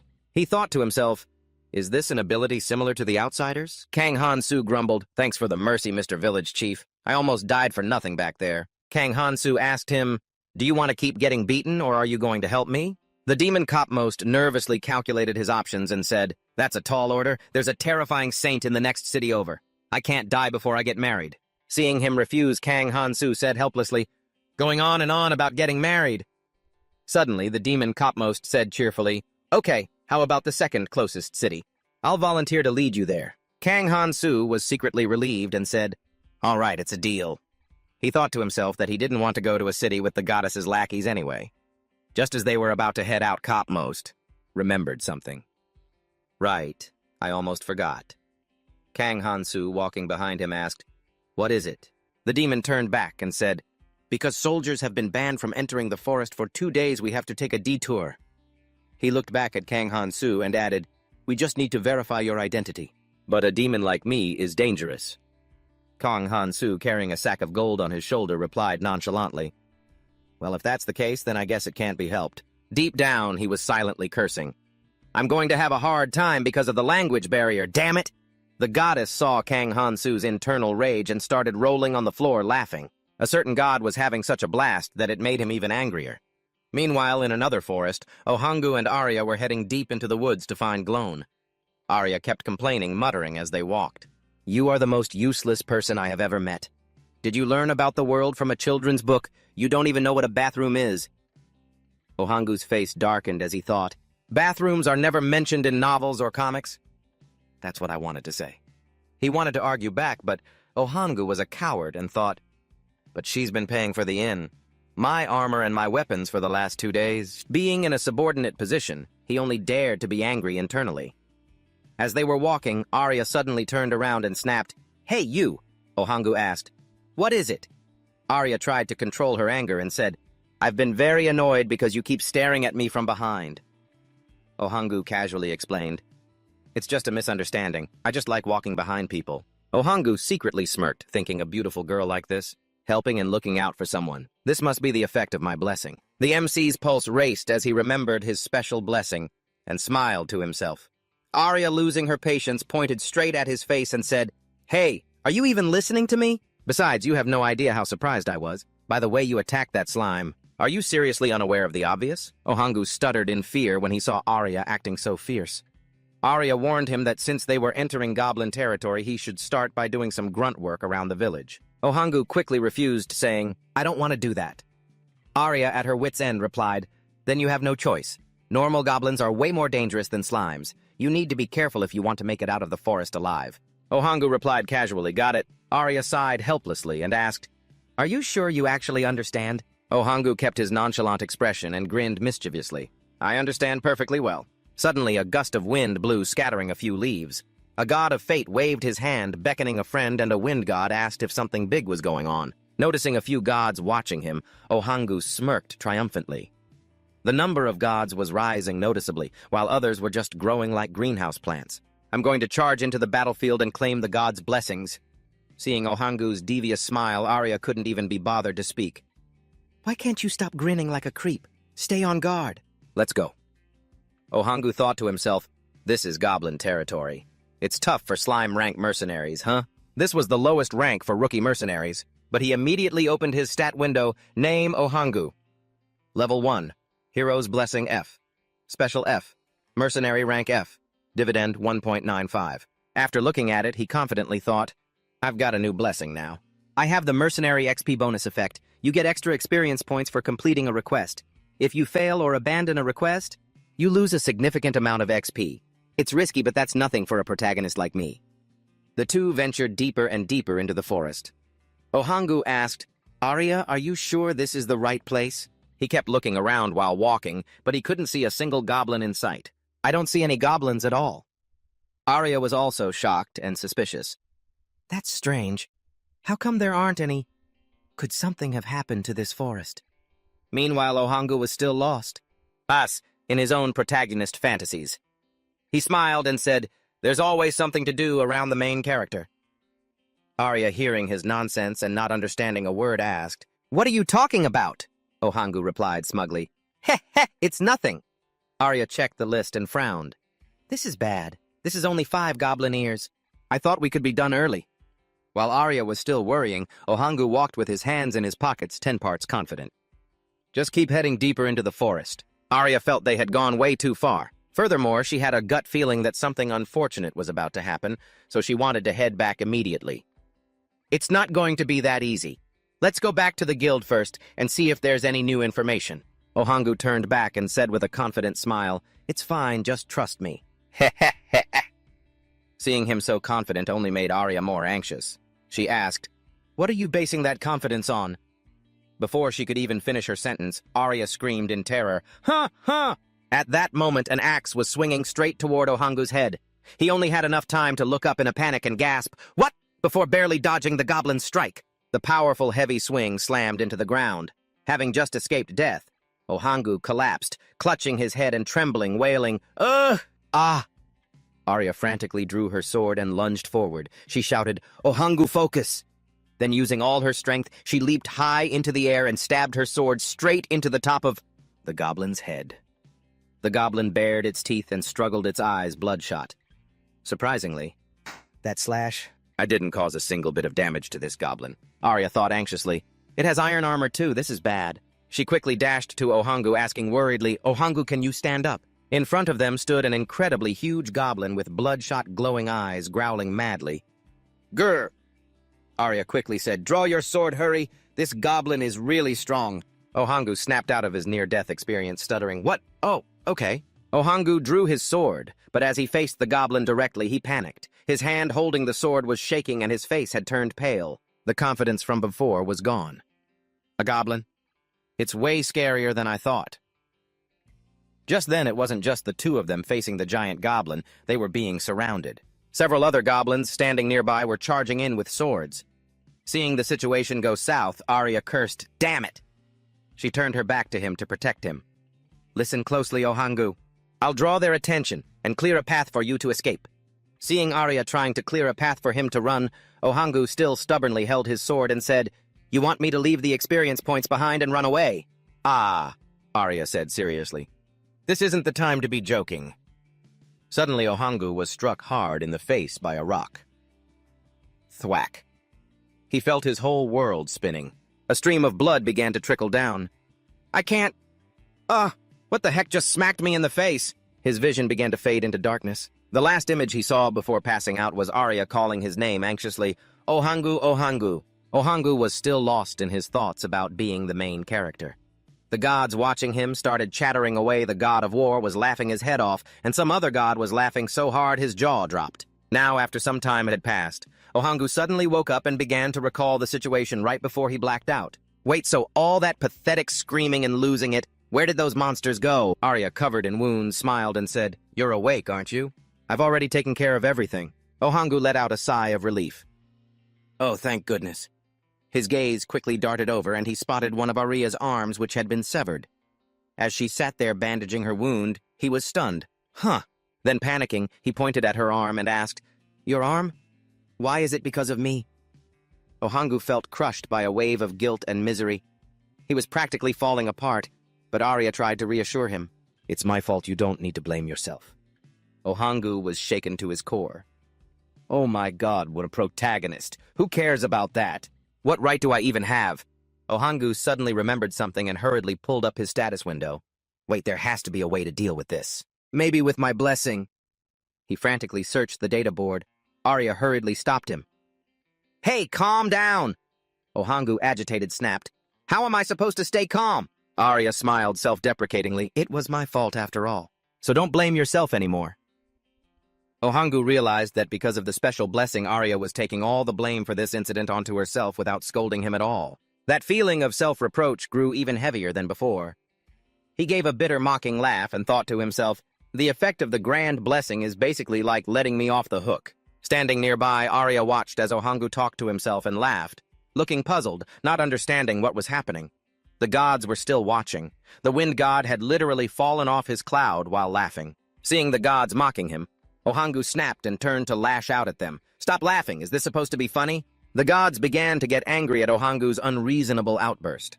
The wind god felt annoyed by his friend's baseless rage and decided he would give him a proper scolding. Suddenly, a bolt of lightning struck Ohangu, making him jump out of his skin with his eyes rolled back. Ohangu had been cursed for his disrespect toward the gods. The curse, peerless sight. You cannot see through anything even if there is no physical barrier. The probability of your weaknesses being exposed increases significantly, or your secrets will be revealed. Ohangu saw the notification pop up. He stared at the curse's description, reading it over, but still didn't get it. "What is this? It's the same curse that Zhang Mizian received." "Right. I cannot see through anything even if there is no barrier. What does that even mean?" Arya was still standing there looking confused as she watched him talk to himself, answer his own questions, and act like a lunatic. Arya asked, "Are you okay?" Ohangu turned to her and said, well, no." But as he turned to look at her, seeing Arya, Ohangu was horrified. Countless black bars covered her body, almost 80% of her. All he could see were a few small, blurry images. Arya asked worriedly, "You've been muttering to yourself for a while now. Did you get a headache after fainting?" Ohangu was in deep shock at this bizarre curse. He yelled in frustration, "Huh? Don't tell me!" Ohangu writhed on the ground, thrashing about and screaming loudly, "Damn it! What kind of curse is this?" "My dream of traveling with a beautiful girl is ruined," Arya, scared, called out to him. Suddenly, the wind in the forest grew stronger, and the leaves rustled as they were swept up. Leaves were flying everywhere. Arya felt a bad premonition and hurriedly urged Ohangu to leave quickly. "The forest feels strange. Let's go back to the city. It'll be dangerous if we run into those monsters again." The feeling of unease within Arya kept growing. Ohangu thought to himself, the city. He gripped the grass and said with determination, "All right, let's go." He thought that if they got to the city, they might be able to treat Arya's arm. That's right, the Saintess is in the city. If the Saintess is truly in this fantasy world, then she would be able to heal the wounds on her arm. Ohangu declared, "I promise I'll take responsibility for your arm and get it back to normal. I'm a legendary hero after all." Meanwhile, over in the forest, Kang Hansu was carrying a bag of gold following the instructions of the demon Cosmos along the way. Kang Hansu asked, "Tell me again, what's your name?" Cosmos, with a look of disgust, said, "I've been with you this whole time and that's the only thing you're asking about. It's Cosmos." When Kang Hansu heard that he said, "Cosmos, is that your family name? That sounds so plain." Cosmos snapped back, "It's not a family name and it doesn't sound plain at all." As he walked, he explained, "I am the 23rd child born to the 348th wife of the 14th Demon King." Kang Hansu was surprised. "Oh," Cosmos continued, "humans value royalty. But among us demons, royalty and nobility are quite common, and since they also hold power, we don't really care about it." Kang Hansu laughed innocently and said, "In other words, you're telling me you're a demon with no good background, right?" Hearing Kang Hansu say that, Cosmos slumped down, feeling heartbroken on the verge of tears. Kang Hansu hurriedly comforted him. Sorry, don't cry. How about a nickname?" "Cosmos," Cosmos said sadly. "Mos. That's the name I was called by an old friend who is now the 425th wife of the 7th Demon King." As if remembering unhappy memories, he said sadly, "I couldn't even congratulate her after she had her first child." Kang Hansu started to get tired of Cosmos constantly rambling about his friend. But then Kang Hansu thought to himself, "I feel sorry for hearing the story of a demon who hates marriage so much, but at least he's not as miserable as I am." As Nye talked about his friend, Kang Hansu couldn't help but think to himself, "I feel bad hearing the story of a demon who hates marriage so much, but at least he isn't as miserable as I am. The one abducted from this world, the god following them was getting bored. The god yawned so hard tears welled up. The god was struggling with the boredom and wanting you out of the forest faster," Kang Hansu thought to himself. "He seems pretty annoyed that I'm with a fairy, or whoever else. But why the attitude shift now that I'm traveling with a demon?" While the two were walking, the demon Cosmos suddenly spotted something quite interesting on the ground, a giant footprint. Cosmos pointed at the footprint on the ground and said, "We've arrived." Kang Hansu immediately asked, "Where?" Cosmos followed the footprints on the ground, deduced the path, and said, "Just a little further and we'll be out of the forest." Kang Hansu said, "Finally some good news." Cosmos warned him, "Don't let your guard down. Once we leave this forest, we'll be stepping into the Master's territory." "The Kingdom of Knights?" Kang Hansu asked suspiciously. At that moment, the two stepped out of the forest. Before them lay a vast land under a starry sky. Cosmos told him, "That's right, and it's also the border of the orcs." Kang Hansu said, "Orcs, you say?" Kang Hansu's eyes glowed, and he swept his gaze across the vast area around them, searching. "I'm checking to see if there's anyone kind among them." Cosmos listened silently to the movements around them and said, "Compared to the goblins you fought last time, these orcs are in a different league." Looking down from above, Cosmos warned, "Hey, I see a fly down there." Kang Hansu looked around frantically and asked, Where is it?" Suddenly, an orc below seemed to detect something. It sniffed the air silently. Kang Hansu looked in the direction Cosmos pointed and saw a group of orcs. They had large, muscular bodies and faces that looked quite a bit like wild boars. If you looked closely, you could see they were equipped with armor and weapons, and they were even leading a few horses. Kang Hansu asked in surprise, "Hey, what did you say just now?" "They look just like regular orcs to me." "Do regular orcs know how to raise livestock?" One orc suddenly spoke up, "What's this? Why do I smell a human nearby?" Another confirmed, "You're right. And they're all men, too." A few orcs standing around started drooling greedily. "Well, it won't be as tasty as a woman, but oh well. That should be enough to fill my stomach at least." The whole pack of orcs gathered to hunt their prey. One shouted, "They're right over there!" Cosmos was startled and panicked, saying, "Damn it, this is all your fault!" Kang Hansu asked blankly. "What?" Cosmos said angrily. "Your eyes are glowing just like those goblins. Don't you realize how much you stand out in the middle of the night?" Only then did Kang Hansu notice. He quickly said, I almost forgot, I'm just used to it," seeing Kang Hansu say that Cosmos was speechless. "Forgot?" Kang Hansu reverted to his normal eyes and asked cheerfully, "It should be like this, right?" Cosmos was furious and scolded him, "You bastard! Why didn't you do that sooner even though you knew we were hiding, huh?" Kang Han-soo covered his mouth and laughed happily, because it looked cool. Seeing Kang Han-soo still laughing, Cosmos went crazy and shouted, "Are you stupid?" Before he could finish, the group of orcs had already approached. Hearing the sound of many footsteps, Kang Han-soo suddenly switched back to his red eyes, dropping his playful demeanor. He said to him, "My night vision is better this way, 1, 2, 3, about 10 of them. Aren't they walking a bit too leisurely?" Kang Han-soo was quite confident about taking them all down, but Cosmos was rather worried. "It's all on you too. Orcs are often involved in trading and theft, so they recognize valuable things. Look at yourself, what's the difference? Don't you look like a third-rate mercenary exhausted after a battle? You also smell like money, so they're definitely coming for you." Right at Kang Han-soo's feet was a bag of gold glittering brightly, attracting the orc's attention. Kang Han-soo was quite excited and jumped off the cliff, eager for a fight. "All right, let me go down and talk to them." Cosmos hurriedly called out, "Hey, wait!" But it was too late. At this moment, Kang Han-soo was already standing in front of the orcs. Cosmos sighed on the cliff, resigned. "Fine, do whatever you want." Kang Han-soo put on a provoking face and said to them, "Hey, orcs!" Suddenly, the whole group of orcs started shouting at once. "You skinny pig! Hey, you weak little pig, hand over everything of value on you, quick!" They were all clamoring at once, making Kang Han-soo not know who to answer. Finally, one who seemed to be the leader asked him, "Hey, skinny pig, do you not understand orc speak?" Kang Han-soo said helplessly, "Who are you calling a pig, huh? I am a human, get it." The leader of the orcs seems to have a few screws loose. The idiot actually said a pig was speaking in the orcish language, and another one argued back that a skinny pig could speak orcish. Kang Han-soo, that smart skinny pig, just stood there clutching his face in total disbelief at this bunch of moronic pig-headed fools. They kept bickering and squawking at each other, one of them yelling, "Hey, pig, hand over everything you've got. Otherwise you're gonna die. And after you hand everything over, we're gonna kill you anyway." Kang Han-soo sighed to himself, thinking their vocabulary had improved compared to the goblins, but not by much. Not enough to have a decent conversation, that's for sure.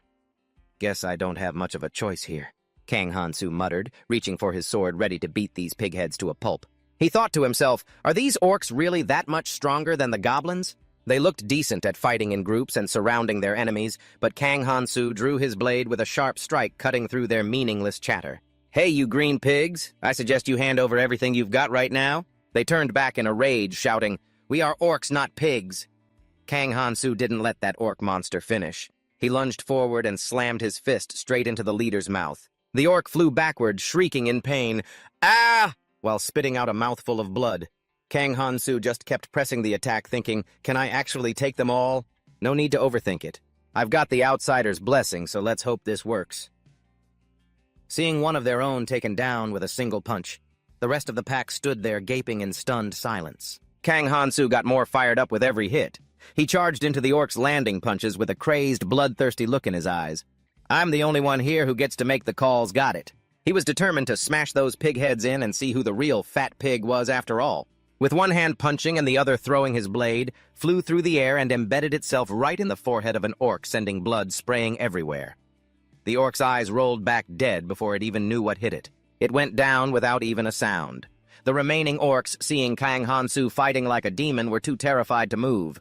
One of them went pale, sweat pouring down its face. It turned to its comrade and asked, "What is up with that pig?" The other was just as scared but tried to act tough, snapping back, "Go capture him.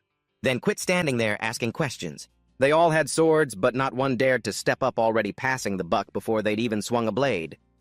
"You go do it, you looking for a fight." Kang Han-soo coldly sat down, yanked his blade out of the dead orc's head, and spotted the two idiots arguing over who should attack.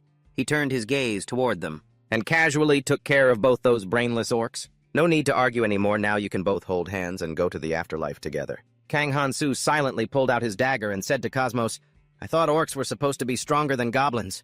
Cosmos walked up calmly and said, "They are stronger than goblins, it's just you. You're the freak." Kang Han-soo held his blood-stained sword, looking at the orcs with contempt. "Stronger, my foot." Under the vast, endless night sky, the scene was decorated with flickering stars. They sparkled, making the night look ethereal and magical, which stood in stark contrast to the battlefield below, where the bodies of 10 orcs lay scattered across the ground. Kang Han-soo quietly took a cloth to wipe the blood off his blade. He glanced around for a moment, impressed. "I took them all out. That was easier than I thought. And hey, if you were planning on following me, you should have stepped back, right?" Kang Han-soo was talking to Cosmos, but when he turned around and got no answer, he noticed something. He suddenly spotted him in a small corner. Behind a boulder, Cosmos was being scorched by a massive flame, his legs writhing in agony as he groaned. "Ugh! Ugh!" Kang Han-soo asked, "What are you doing?" And after assessing the situation, he panicked. "What's going on? What is this that looks dangerous?" Kang Han-soo stood there frantic, not knowing how to help. Cosmos gritted his teeth, sweat dripping from his face in pain, and gasped, "Look! Look up at the sky!" A massive gust of wind blew across the sky. Kang Han-soo looked up curious to see a snow-white dragon with 2 massive wings. Soaring through the air, it had 4 legs like an eagle with razor-sharp talons.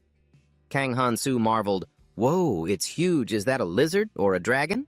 Kang Han-soo was so mesmerized by the creature, which wasn't quite a dragon, that he couldn't take his eyes off it. He mindlessly muttered, "Where's it going?" while Cosmos continued to struggle with the fire burning his legs. He painfully groaned, There's a goddess riding on that dragon." Kang Han-soo turned back, stunned. A goddess? Cosmos labored to speak. "That's right.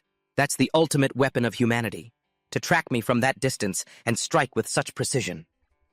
Kang Han-soo finally realized the fire on Cosmos's legs was caused by that dragon. Cosmos lamented, "The Elven Kingdom is in that direction. It must be something huge for a goddess to be sent out personally like this. I survived death only to run into one of the only 2 goddesses. Talk about bad luck." Cosmos almost forgot his burning legs as he speculated, why would she be heading to the Elven Kingdom? Was it kind-hearted Kang Han-soo who warned him, "Hey, your lower half is almost burned to a crisp"? Cosmos ignored the goddess's concern and focused on putting out the fire, saying, "These injuries are nothing to us demons." But wounds from a goddess take a bit of time to heal. So Cosmos looked at Kang Han-soo with a pleading gaze and said, "Give me a piggyback ride." Kang Han-soo refused point-blank without even thinking, but after a while he finally gave in.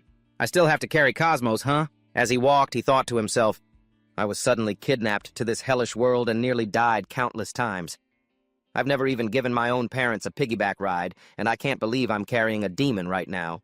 How pathetic." The god watching Kang Han-soo danced happily and offered him a suggestion. The god said, "Leave him behind as food for the ogres." Kang Han-soo's face twisted in disgust at the suggestion. Cosmos, being carried on his back, gritted his teeth in humiliation, thinking the same thing. "If word gets out that I was helped by a lowly human, I'll never have a chance at marriage." Hearing that, Kang Han-soo gave a sinister smile. "Once we get out of here, I'll make sure to spread that rumor." Seeing his malicious thoughts, Cosmos asked angrily, "Are you even human? You dare threaten a demon?" Kang Han-soo's gaze became firm as he replied, "I'm definitely not a normal human. I'm about to become a hero." Cosmos was shocked and asked, "What, you're about to become a hero?" Kang Han-soo turned back and asked, "Haven't you seen my status window?" Cosmos was endlessly surprised. "I'm shocked because I saw that person's window. The hero's curse is bestowed upon a demon when you are defeated by a hero and flee. You are given the hero's curse, and because of it, leveling up becomes harder, and revenge is nearly impossible. A demon burdened with the hero's curse is no different from a zombie." Kang Han-soo said worriedly, "Doesn't that mean you can't do anything wherever you go? Just you wait." "It's truly strange for a fantasy world," Cosmos wondered. "I'm wondering how a lowly human like you could have such power with only the outsider's blessing. Or perhaps there's some magic I don't know about from the outsider's blessing." Cosmos excitedly grabbed Kang Han-soo, shaking him until his hands trembled. Kang Han-soo warned him, "Hey, you're going to fall." Cosmos thought and said, "I've gathered a lot of information while traveling the world, but I've never heard of the outsider's blessing. I've thought about similar curses." But Cosmos hurriedly opened Kang Han-soo's status window to check. Name Kang Han-soo Level 1. Outsider's Blessing. F. Fairy C. Hero's Curse. E. Slaughter. E. Dividend. 5.66. Kang Han-soo thought to himself, "It's like you know the exact meaning of outsider. But it feels terrible having someone scrutinize my status window. Outsider. An outsider will have all their stats reset unless they die. Something terrifying will happen when the lone wolf leaves the forest." Kang Han-soo read the status board again and thought, "Reset all stats. Doesn't that mean going back to the beginning? Or did I misunderstand something?" Cosmos also offered an opinion. "Perhaps that's why you don't eat or excrete anything. Fatal wounds disappear completely and you don't even get tired. Looks like this blessing is more like a scam." Kang Han-soo agreed with Cosmos. "You're right. I don't know what an outsider is, but that term sounds more like a curse than a blessing." Kang Han-soo knew that even if he killed hordes of gnomes or ogres, it was useless. Even if you earned hundreds of experience points, all your stats would be reset right after. You will never be able to level up. Cosmos on his back asked, There Then how did you become so strong? Kang Hansu told Cosmos the story. As for that, you're right. They continued on in silence. A god was still quietly watching them. The god suddenly sighed helplessly. A god sighing, a god quietly remembering the past. Kang Hansu was suspicious an outer god. At this moment inside the sanctuary, the students, having been treated for their injuries by the Saintess, were now resting. A young boy kicked the wall angrily. Damn it, you keep losing over and over. Do you even dare call yourself a legendary hero? After losing so miserably, Choi Kangmin turned back and said angrily, You're not the only one who lost, so calm down. The boy, seeing Choi Kangmin scolding him, explained, Alice stepped forward and clapped to boost everyone's morale. All right, don't lose heart. A gnome is stronger than usual. As you level up, you'll be able to defeat it. Everyone replied dejectedly, all right. Alice thought to himself, their average leveling speed is 4 levels. Everything has been developing well up until now, but the problem now is, there are no more gnomes for the heroes to hunt. At that moment, a soldier ran in and reported, Prince, I couldn't find any signs of the mercenaries who wiped out the gnome population. Alice asked his subordinate. No longer needing to hunt for heroes, a soldier suddenly rushed in and reported, Your Highness, I couldn't find any trace of the mercenaries who were wiped out. Glon Aces turned to his subordinate and asked, What happened? What have you investigated so far? The soldier reported it was a massive swarm of monsters. He thought they had been wiped out by a notorious mercenary, but he handed Ansus a report. Experts suggested otherwise. Ansus asked skeptically, The knights?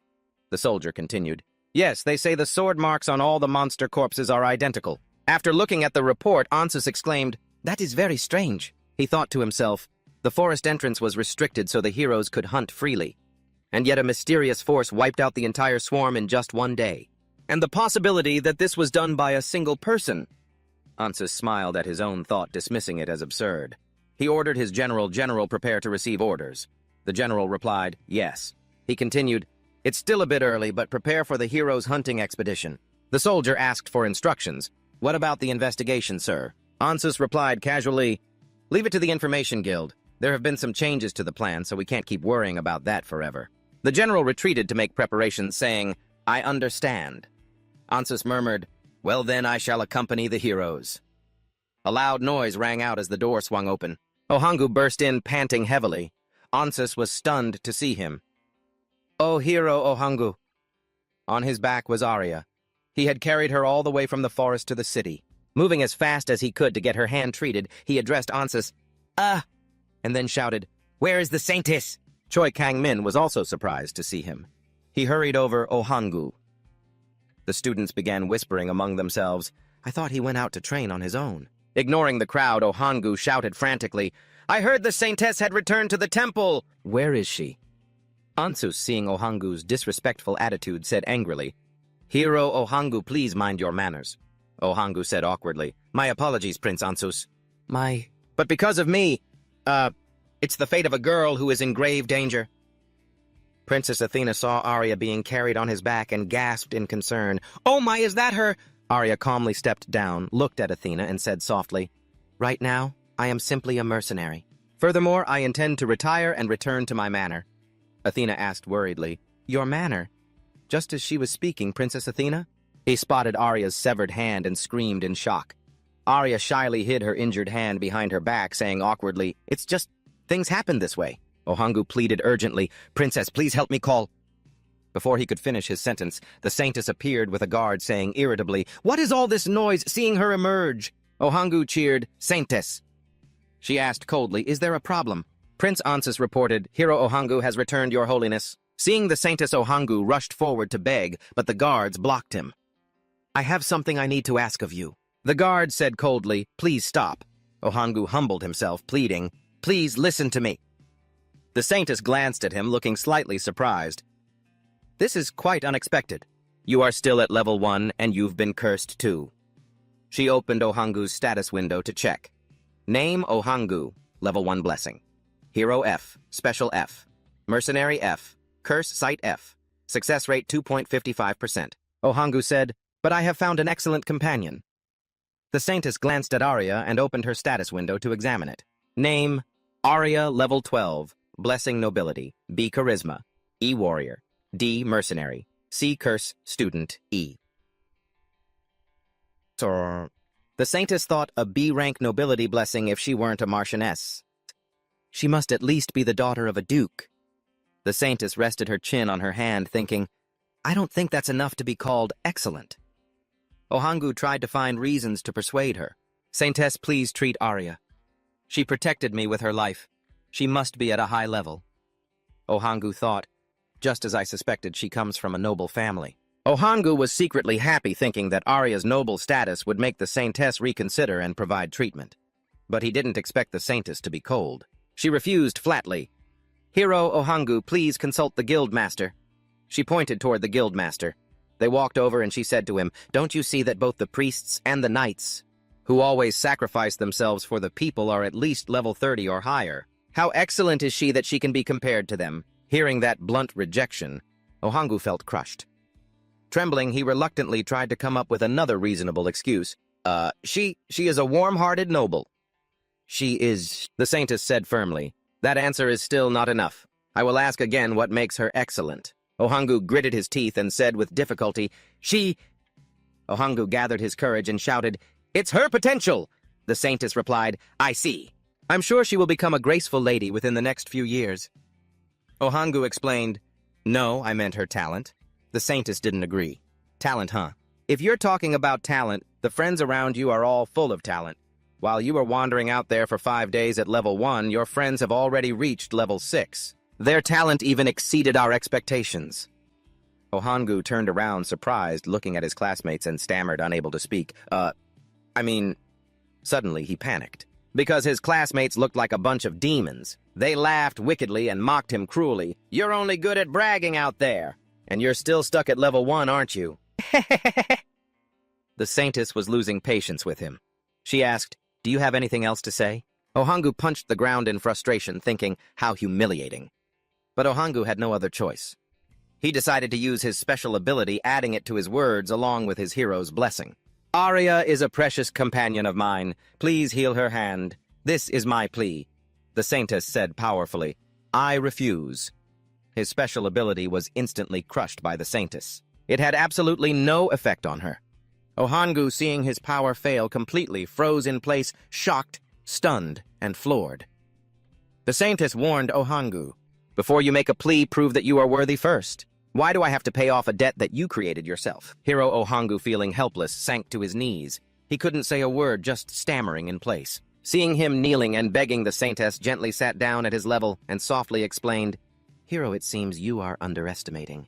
The miracle of the saintess aren't you, Ohangu hurriedly replied. It's not like that. The saintess turned to the scholar standing nearby and said, then let me show you what I received from the miracle I just performed. The scholar hurriedly pulled out a list and spoke, we have received it. To the saintess who cured the senator's brain condition, we are honored. To express our deepest gratitude with these, 15 sword spirits containing the soul of the forest, 200 moon palace gems, 600 tamed unicorns, 15 phoenix feathers, along with 40 other accompanying items. Everyone standing around, hearing the list of offerings, all stared with wide eyes and open mouths in astonishment, looking at one another. Wow. The saintess gently said to Ohangu, do you see it clearly now? This is what we call proof of a person's value. Can you do something like this? Ohangu strongly insisted, think of it as an investment. I will become strong quickly and... Before Ohangu could finish his sentence, the saintess cut him off. Well, talk to me when you've actually become stronger. Ohangu, feeling helpless, let out a sigh. At this moment, in his ears were the voices of his fellow students criticizing and mocking him. He's really impatient, one said, then they walked away. I knew it. He acts as if he's so noble and great. The fellow students standing around Ohangu laughed and ridiculed him. Every person had a taunt, making Ohangu unable to even lift his head. Going with a companion again, how pathetic, guys. What is he even thinking? Uboza really can't stand him. Ohangu, receiving countless criticisms, shouted, no! At this moment, the gods watching were all gossiping. One god said, lying is bad. A demon king was disappointed by the hero's lack of confidence. Uboza suddenly raised his hand, wanting to say something. Excuse me, saintess. Forgive me for asking, but can I take that mercenary as my companion? The saintess, seeing Uboza wanting a companion, pondered for a moment. Even if she looks like she's been left behind compared to the other heroes, her talent would be wasted if she were alone. I've been looking for a way to unlock that potential. The Saintess immediately accepted Uboza's proposal. If a brilliant warrior like Hero Uboza wishes for it, please go ahead. The Saintess decided, I guess she will be useful as a companion. The Saintess stepped in front of Arya and politely said, Miss Arya, please hold out your hand. Arya was very surprised and happily said, What yes? The Saintess used her power to heal Arya's missing hands. The Saintess said, From now on, you will be the sword and the shield for Hero Uboza. Engrave this in your mind until you die. The Saintess secretly thought, it would be much better if she doesn't become a burden to the hero. At this moment, thanks to the Saintess's healing power, her hands grew back completely. Arya looked at her hands in amazement, choking back tears. The Saintess asked, What are you doing? Because she was immersed in the joy of having her hands healed, she immediately wiped her tears and said, Pardon me. The Saintess smiled and instructed, Now go and follow Hero Uboza immediately. Arya immediately stepped toward Uboza, politely greeted him and was ready to become his companion. After settling everything, the Saintess sighed and said, Prince Ansus, I have wasted too much time on these worthless things. Now, let's proceed with our schedule quickly. Ansus hurriedly went to prepare. Yes, Saintess. At this moment, Ohangu was still sitting quietly in a corner, broken. The group of students preparing to go on a mission passed by him and laughed mockingly. Ha ha, hey, Ohangu, good luck. Let's go, what are we going to do now? Ansus also noticed his breakdown. At this moment, Ohangu was filled with a sense of failure. He hated himself for being weak and unable to help Arya. He hated the arrogance he had shown. He kept punching the ground, shouting, Damn it! Damn it! Damn it! Princess! Athena gently stepped forward, reached out her hand and said, Hero, please lift your head. I know you weren't recognized, but you didn't do anything wrong, Hero Ohangu. You, she addressed the princess. Princess Athena said to him, You were the one who brought Arya to the temple, right? Thank you for helping my childhood friend. Ohangu asked, Childhood friend? Athena stepped forward and took Ohangu's hand. That's right. To respond to that, Princess Athena was extremely grateful that Ohangu had tried his best to beg the Saintess to help Arya, her childhood friend. She stepped forward, smiled, and held Ohangu's hand. A magic circle appeared, shining brilliantly, beautiful, and the energy flowing out felt so soothing. She gently said, Please become my second disciple. As soon as she finished speaking, the magic circle appeared right behind Ohangu. He turned around in surprise to look at that magical power. Ohangu, still in shock, muttered, Second disciple. Magic. Princess Athena, after passing her magical power to him, politely bowed. Then I wish you the best of luck, Hero Ohangu. Ohangu was still quite surprised by everything that had happened. Ohangu sat there petrified, stunned for a while. Princess Athena quickly transferred her magic back to him and hurried off, calling out, Prince Ansus, wait for me! Then both of them dashed away together, leaving Ohangu sitting there all by himself. He stood there blankly for a moment, wondering to himself if Princess Athena actually had a crush on him. Turns out Ohangu's delusions are out of this world, and with his face flushed red from shyness while spouting such embarrassing nonsense, he looks more like a total airhead. The gods watching from above had to admire his ability to read into things. A certain goddess of beauty gaped in shock, as did a certain male deity. A certain minor god of shellfish applauded this deduction of his. Giving him a 10 out of 10, Ohangu quickly jumped up full of energy and shouted, All right, let's get started again. Let's go. Meanwhile, on Kang Hansu's side, the orcs were screaming in panic, running for their lives. They scattered in terror, their cries echoing everywhere. Almost all of them had already been knocked out cold by Kang Hansu's fists. But Kang Hansu had no intention of letting them escape. He quickly chased after them. One orc, seeing him get close, turned around to curse, You pig! But before it could finish its sentence, Kang Hansu kicked it straight in the mouth. It took the kick head-on, let out a sharp cry, and collapsed on the spot dead before it could even gasp. After finishing off the last one, Kang Hansu walked calmly, stepping over the bodies of the orcs another day, another group of thugs looking for trouble. These ones didn't call for backup like the others, but since this was an open plain, there was nowhere to hide anyway. Besides, Kang Hansu turned around to look at the goat that was bleeding, ba, walking toward the horses and chewing ravenously on the rope tied to the back of his horse. He hurriedly called out, Hey, hey, that's not food. Kang Hansu looked at the horses and the goat, thinking gloomily that these things he got from the orcs were just too conspicuous. He walked over, grabbed the sleeve of Cosmos's robe, and held it out for the goat to chew on, a sinister smile spreading across his face. Be a good boy. Instead of eating that, eat this. The goat chewed on this piece of fabric, looking rather annoyed. Cosmos, who had been tied to the horse's back, opened his eyes and said, You seem awfully excited, don't you? seeing that Cosmos had fully recovered. Kang Hansu happily said, "Hey, look who's back among the living." Cosmos replied casually, "Of course I'm fine. I've recovered now. Untie me." After untying Cosmos, Kang Hansu asked in surprise, "You recovered really fast. Are you a lizard or something?" Cosmos said with disgust. "I especially don't like hearing that. Coming from your mouth, no less." Seeing the horns on Cosmos's head disappear, Kang Hansu asked in amazement, "Are you using magic to hide your horns?" Cosmos explained, "It's just a simple disguise spell. Because we have to enter the city now." Kang Hansu looked a bit confused and asked, "Why didn't you do that from the start?" Cosmos patiently explained, "That might have slowed down my recovery. Plus, it would be even weirder if a lowly human who lost half his body was still alive." Cosmos looked down in a panic to see the goat trying its best to chew on the corner of his robe, and he shouted angrily, "What is this?" Seeing Cosmos say they were about to enter the city, Kang Hansu thought to himself, "I'm worried too, but at least this guy is smarter than the others. But he said it was the second closest city, right? So I thought we'd get there pretty quickly. I wonder how much further it is." Just then, the ground shook slightly. Kang Hansu focused and listened. Rumble, rumble. The carriage was speeding along, and behind them a group of orcs armed with weapons were in hot pursuit. One of them riding a horse brazenly demanding loot. "Ha ha ha ha ha! Hand over all your stuff. Let's see what you've got, you girls." The old carriage driver saw they were about to catch up and whipped the horses to escape. One orc leading the pack held a blade and laughed wickedly as he said, "Ha ha ha, you can't escape us, pig. Might as well just stop." The old man controlling the carriage turned and said something with a scowl, then immediately ordered the soldiers to turn around and protect the people inside, opening a path to escape. The soldiers followed the order and bravely rushed toward the orcs for a final stand. Seeing the soldiers trying to block them, the orcs cursed viciously, "You stupid, pathetic pigs! How dare you try to resist us? It's time for you to die." Against the strength of the orcs, the soldiers were nothing more than ants. They easily defeated the soldiers, and the sounds of agonizing screams and bones snapping echoed crunch crack. Kang Hansu stood quietly observing the situation from afar. Cosmos asked him, "Aren't you going to help them? Is that okay?" Kang Hansu replied coldly, "Just because you're a demon doesn't mean you'd want to save some decrepit old demon king, right?" Cosmos couldn't argue and turned his head away in anger. "That's deep. I guess I asked too much." Kang Hansu thought, "Just watch for now.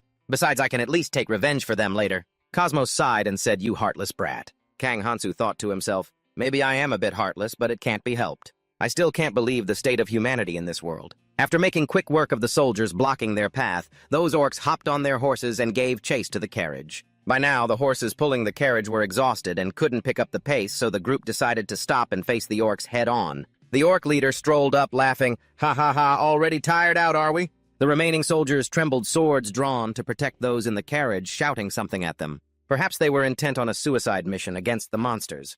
One orc took a deep sniff. He turned to the leader and said, "It smells like a female pig." The leader, not particularly interested, brushed it off. "Forget it, just gather the loot. It's best to just ignore this and get out of here as soon as possible." Suddenly, the carriage door opened. Even the orc leader was surprised. Stepping out were two girls who looked quite confident. They said something in a calm, matter-of-fact tone. There wasn't a hint of fear on their faces. The orcs roared, "Look at those female pigs!" The orc leader laughed loudly. "Ha ha ha! If you had just stayed put, we would have spared you. What a bunch of foolish pigs." The two girls didn't look afraid at all. One held a sword, the other brandished fire magic, both ready to fight. They said something and immediately lunged into battle.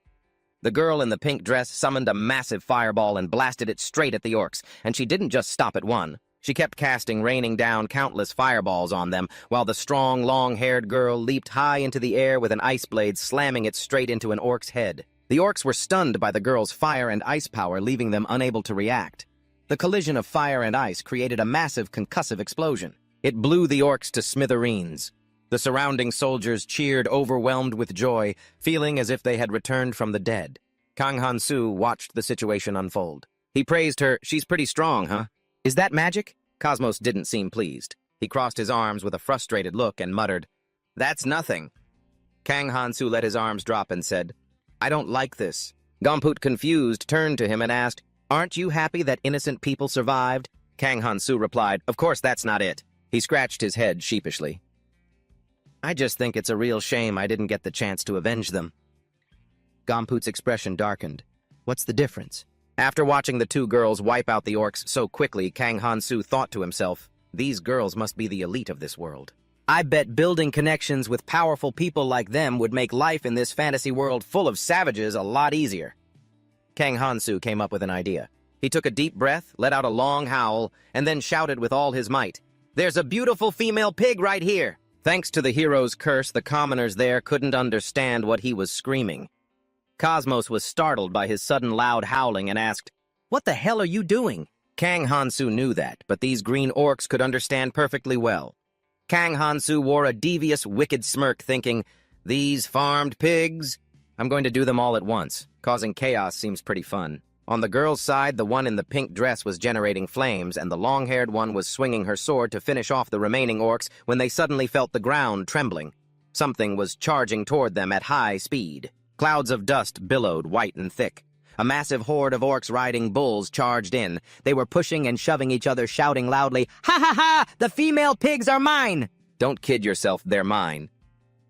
The whole group of people hearing the noise panicked and braced themselves. They were already struggling just to finish off the few orcs in front of them. They had been fighting hard and still hadn't managed to wipe them out. Their energy was fading. They panicked and started looking for a way to retreat safely. Cosmos stroked his chin in disbelief. "I can't believe it." He used the curse to summon more orcs. Kang Hansu saw the orcs gathering in large numbers and excitedly drew his blade. "Now's the time to rescue the ladies." Cosmos asked, "Isn't that the opposite of your original goal?" Kang Hansu said cheerfully while walking, "Plans change sometimes." Seeing that Kang Hansu wanted to save the humans, a god demanded, "You should just let them die." Kang Hansu calmly replied, "Just bear with me this once, outer god." The orcs surrounded the group, pushing the two girls into the center. They looked at them with lecherous, hungry eyes. "He, the female pigs are tired now. Ha ha ha, corner them." A particularly strong-looking orc spoke up. "The female pigs are mine, kill the rest, he. The long-haired girl holding the sword trembled and said something. Cold sweat poured down her. Kang Hansu walked into the midst of the orcs, smiling, "Wow." He observed the two girls and calmly remarked, "They still look like they're doing fine. Maybe I should wait a bit longer." The orc leader saw Kang Hansu daring to stand on his level and looked annoyed. "What the hell is wrong with this skinny pig?" Kang Hansu looked at him, smiled, and introduced himself.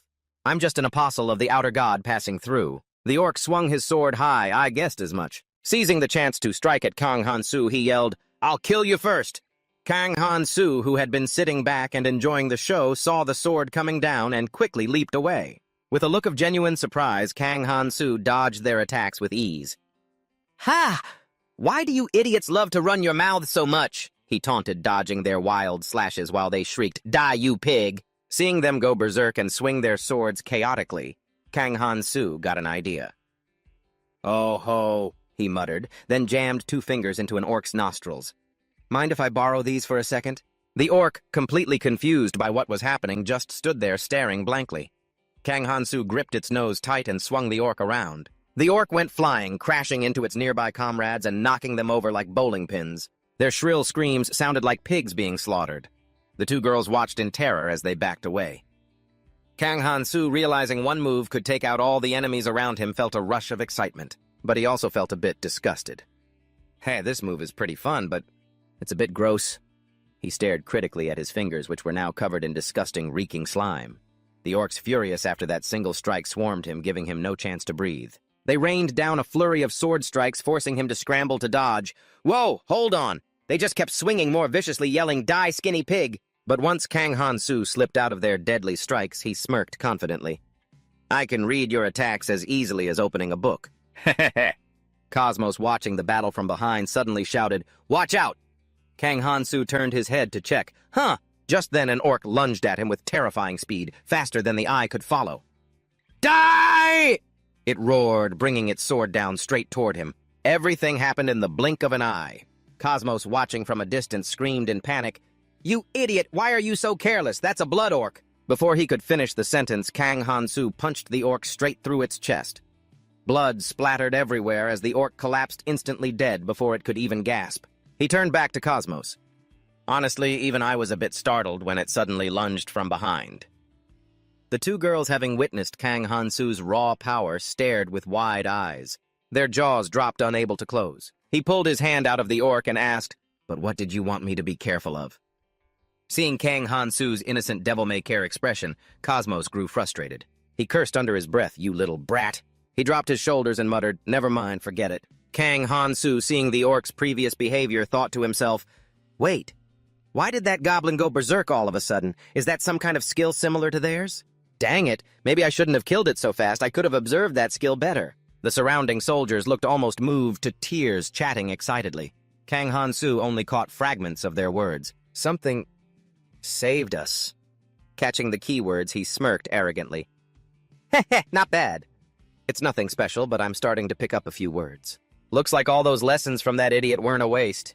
The god following him suddenly smacked him on the head, annoyed that he wasn't acting like a proper outsider. The god demanded, "You should be fair." "Kill them all," Kang Han-soo thought helplessly. "Please just calm down." The orcs, seeing his power, were terrified.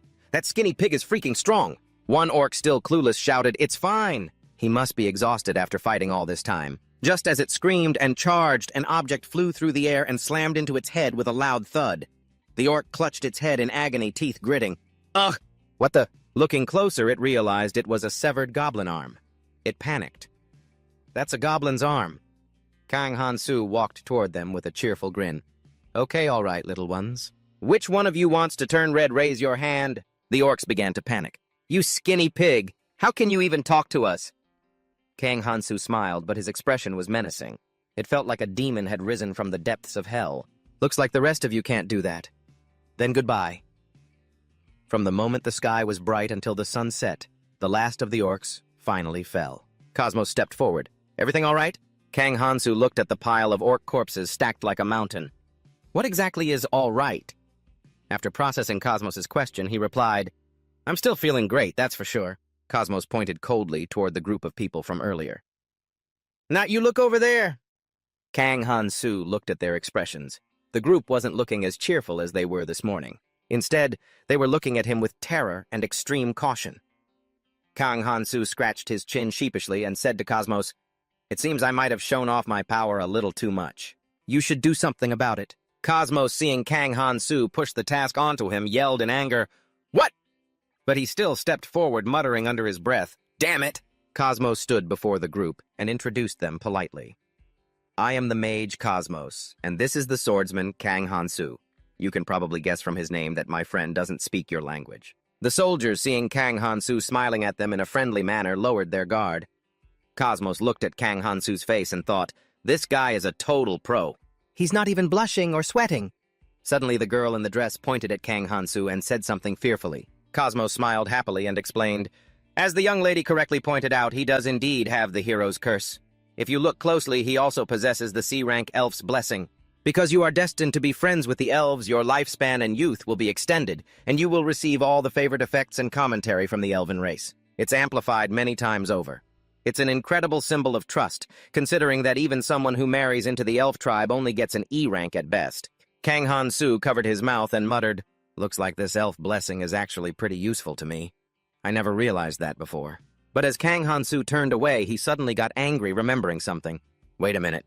This whole damn misunderstanding is all that goddess's fault." The girl in the pink dress looked apologetic, said something to Kang Han-soo, and then looked up with sparkling eyes. Cosmos explained, "She says she's really sorry for doubting the person who saved her." At night, by the flickering campfire, Kang Han-soo sat alone, quietly reflecting on what had happened regarding this cheat-like blessing. It has its pros, but a huge con is that all the class rankings have become normal. "All these rankings," he muttered. "It's been a while since I've actually had to do anything." As he sat there dazed, the long-haired girl walked over and called his name. Kang Han-soo turned his head, looking confused because he didn't know what she wanted. He guessed her name was Julia.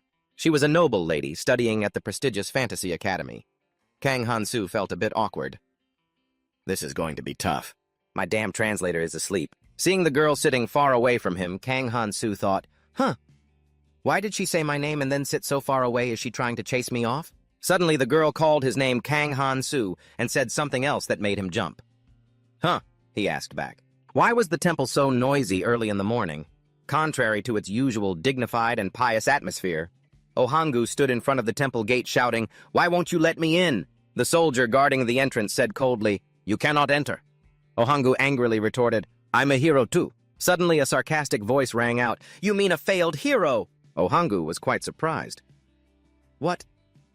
A scholar walked out of the temple and said calmly, "You are a hero who has left the temple because you lost your sponsorship rights. You have 3 choices." Ohangu, still not understanding what was happening, asked, "What choices?" The scholar said coldly, "1, accept private funding and give up. In this case, you cannot call yourself a hero anymore. If you do even once, the death penalty will be carried out." Ohangu's face turned pale with fear. "The death penalty." The scholar held up 2 fingers and continued, "To return to training, but you must keep going until we see results, otherwise you lose your funding."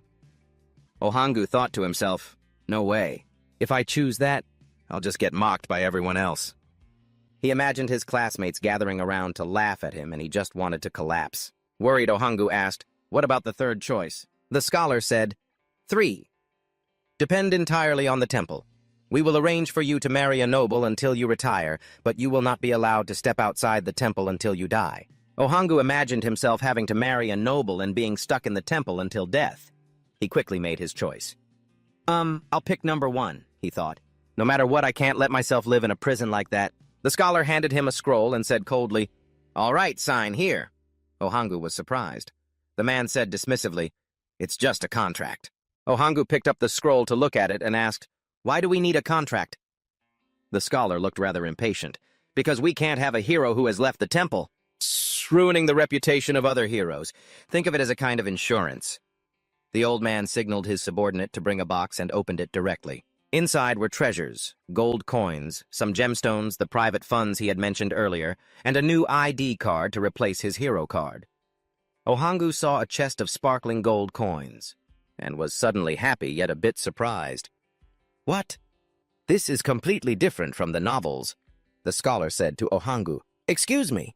Ohangu quickly explained, I was just mumbling, don't mind me." Ohangu hugged the chest of money and happily agreed. In fantasy novels, kingdoms or temples that abandon the main character are usually seen as the villains. But what is this kindness? Ohangu happily asked. "It's up to me how I use the money, right?"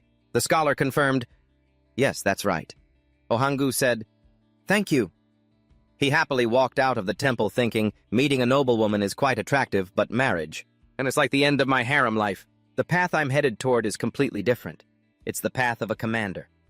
Ohangu happily said as he headed to the slave market while the young god king held popcorn and followed his friend. Meanwhile, in the city center, where the statue of the saintess stood, an attendant approached her in the temple and whispered, "Saintess, the hero Ohangu has abandoned his mission." Hearing the attendant's report, the saintess felt quite sad, thinking, we might lose even with more heroes in the future. Even if we don't lose anymore, it will still be very troublesome. There are 2 saintesses on the Fantasia continent, but if a real battle happens, I'll have to solve it myself. The saintess asked the attendant, "After I returned from my trip to the Elf Kingdom, I heard the number of hyenas had dropped significantly." The attendant respectfully reported, "Yes, that's right. There are rumors that a group of unknown knights did it." The saintess was quite surprised. She turned and asked, "A group of unknown knights killed that many hyenas? Are you sure?" The attendant reported it seems to be a small group of elites trained in swordsmanship. The saintess said, finding it hard to believe, "I see. They must have miscounted the number of hyenas. There was even a tribe hoping the hyenas would just get out of the forest, but you're saying they're elites. But I don't think this could have been done by knights." The attendant closed her eyes, thinking of a conclusion that wasn't very good in that case. Don't tell me the demon lord the saintess felt a bad premonition as soon as she heard the report. The attendant, realizing she had spoken out of turn, hurriedly begged for forgiveness. "I'm sorry, I just let it slip." The saintess pondered her instructions. Drawing conclusions too quickly was dangerous, but this crisis was certainly on par with the arrival of the demon lord. Investigate whether the demon lord is involved. The attendant received the order and immediately went to investigate. Understanding this, the saintess stood there deep in thought. This is the far west, and the demon lord is mostly in the far east. Just then, the 2 girls stepped down. Kang Han-su looked at them and remarked, "Oh, they're here." All the young gentlemen in the diner turned to admire the beauty of the pair. The 2 ladies, dressed in elegant, polished attire, walked down to greet them. Gongmot hurried over and spoke politely. "We just arrived as well, so there's no need to be shy," he added. Kang Han-su looked on with a sneer, thinking to himself, "What kind of nonsense is this demon spewing? We've been waiting for a while now." The deity standing behind him also seemed quite annoyed by his attitude. Kang Han-su urged Gongmot, "Whatever, just tell her to hurry up so we can go eat." Cosmos chuckled and spoke. I know a restaurant you ladies will love. We haven't had a proper meal since the long journey, so why don't we eat first? The two girls happily said something in return. This caused Cosmos's face to darken. He turned back and said, She said a meal sounds fine, but she wants to go to the place you wanted to visit first. Kang Hansu laughed and said, Ha ha. Cosmos told her, I want to go eat too. Cosmos helplessly crawled into a corner muttering, The discrimination is real. Whether human or demon, everyone only cares about power. Kang Hansu immediately thought, So there are some decent citizens in this fantasy world after all. The deity behind him glared at him with cold, gloomy eyes. Meanwhile, over at Oh Han-gu's side, after carrying a chest of money out of the temple, he stood in front of the slave market entrance, still in complete shock. No way! How can a slave market be out in the open like this? The massive gate to the slave market sat right near the city center, and more importantly, the foot traffic was incredibly heavy. He glanced over and saw a slave with an extremely solid build. He stood there silently while others gossiped, Oh, look at that physique, he looks perfect to be an errand boy. Yeah, he looks really strong.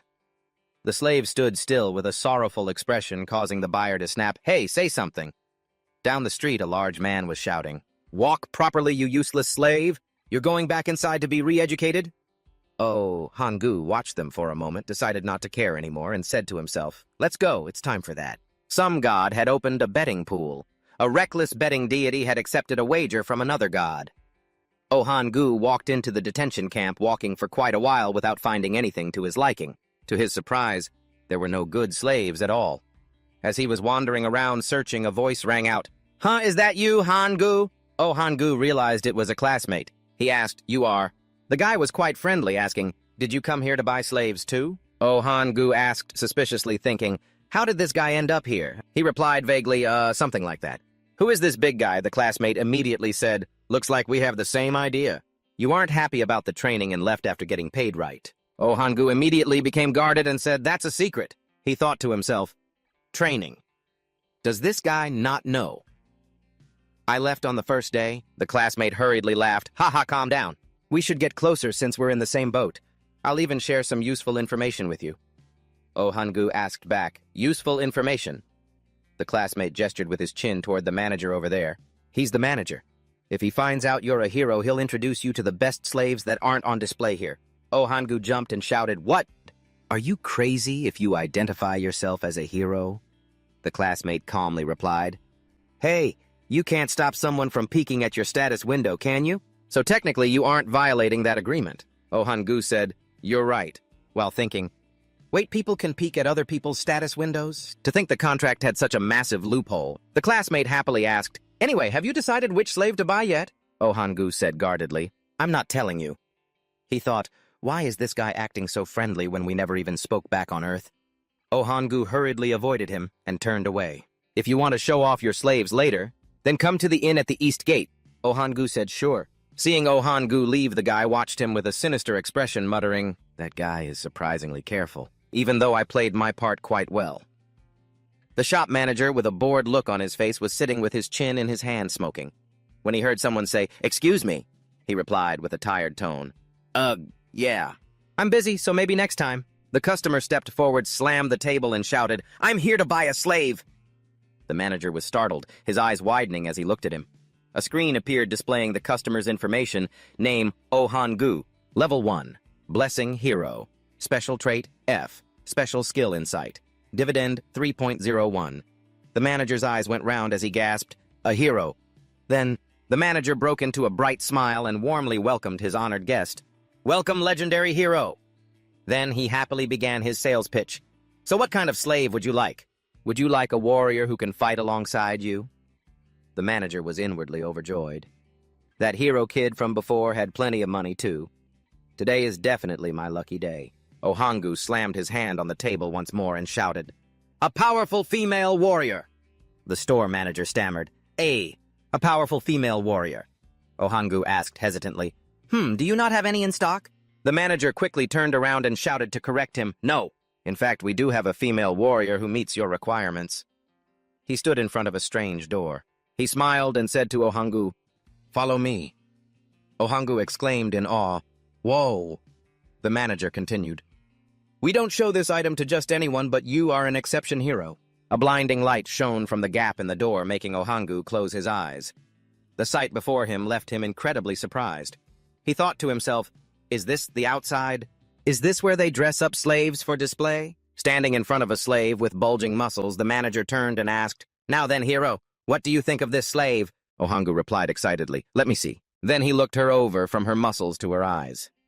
The manager happily introduced the slave's background. She is a female bandit who brazenly looted the northern part of the Night Kingdom, although she was captured as a slave after being betrayed by her underlings. Ohangu suddenly felt a chill down his spine and coughed dryly. He shuddered and froze when he heard the man continue. She has extraordinary strength, so strong that she can use an axe usually held with 2 hands with just one. The manager, with a somewhat dissatisfied look, turned to the female slave. "You should show the customer your status window." A screen appeared with the information name, Mercy Level 17, Blessing Mercenary B Warrior, E, Riding E, Artistry F, Curse of the Slave F. The manager explained, "The curse of the slave applies to those who have sworn to the gods to give up all their rights." The system displayed a note, "The slave has renounced all rights. The cursed person will gain the owned trait. Like property, if they disobey the master, they will suffer corresponding pain." The manager reminded him, "As long as your commands are clear enough, they will not be able to betray you." Ohangu was so flustered he broke into a cold sweat and replied, Seeing him hesitate, the manager laughed out loud and said, "Don't worry about the price. I don't intend to profit from a hero." Ohangu quickly replied, "That's not it." He confusedly scratched his head and explained, "I want a strong and slender female warrior." The manager exclaimed, "A slender female warrior." He stroked his chin and reasoned with a thoughtful look. "Since you already have a blessing from magic, don't you need a shield to protect you while you cast spells?" Ohangu smiled and replied, "You're not wrong, but can't I choose for myself?" And he thought to himself, "I'm pretty sure my special blessing will make things work out somehow." The manager was also very happy to agree with him. "All right, go ahead. Today is a clear day, perfect for going for a walk outside." After choosing for a while, Ohangu shouted, "I finished choosing." The manager heard that, turned back, and exclaimed, "You're back early." The manager was a bit surprised and laughed, exclaiming, "You chose 3. You seem to be quite a crafty one." Then he continued, "Actually, they are all slender women, but still stronger than you." A screen appeared with the information of the red-haired female slave named Lusa Level 6 Blessing Charm F. Curse of the Slave F. Standing in front of the 3 female slaves, the manager tore up the contract paper while saying, "Now, Sarakana Lusa, I will erase all the orders given to you." Then he smiled and said, "From now on, Hero Ohangu will be your new master." The manager turned to report to Ohangu, "Because I have destroyed my contract. The transfer of the master contract is complete. Now give them clear orders, because there are times when slaves kill or run away from their masters." Ohangu handed the manager a large bag of money and said, "I will keep that in mind."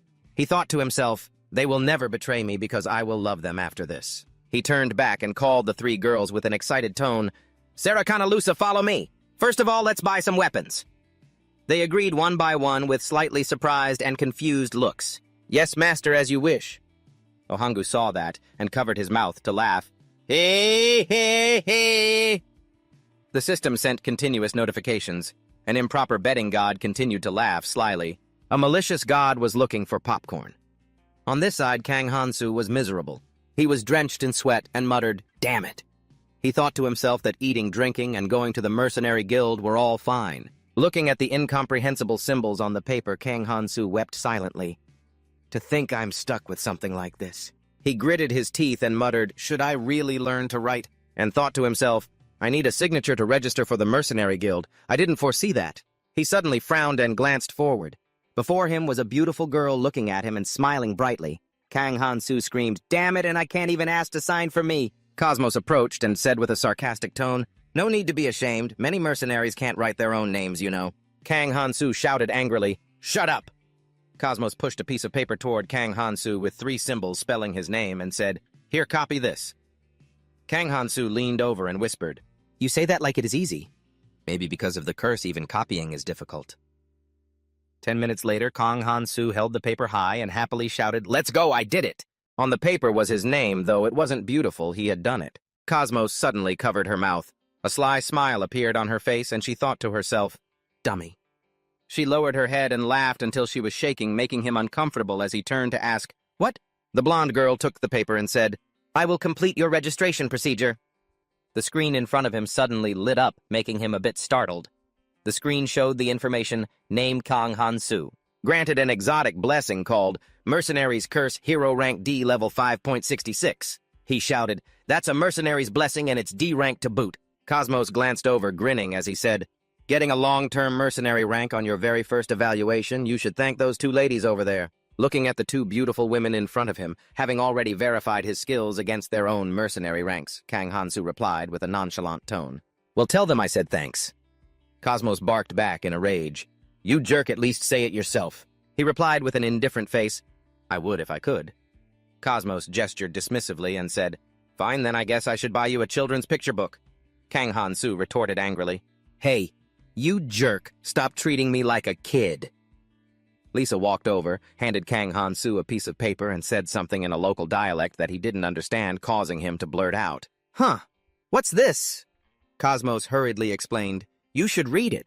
It's your first mission, a subjugation quest." He continued, "It's a simple mission aimed at suppressing the orcs, breeding and reducing their numbers. Your reward will be decided by the number of orc heads you bring back." Kang Han-soo responded excitedly, "Nice quest." He smirked, thinking to himself. Plus, he stared at them, thinking he already had these beautiful ladies here as bait. The two girls were absolutely bewildered by his attitude. A god appeared, placing a hand on his shoulder and leaning in close. Then a system notification popped up. A god is wondering if there are any more massacres.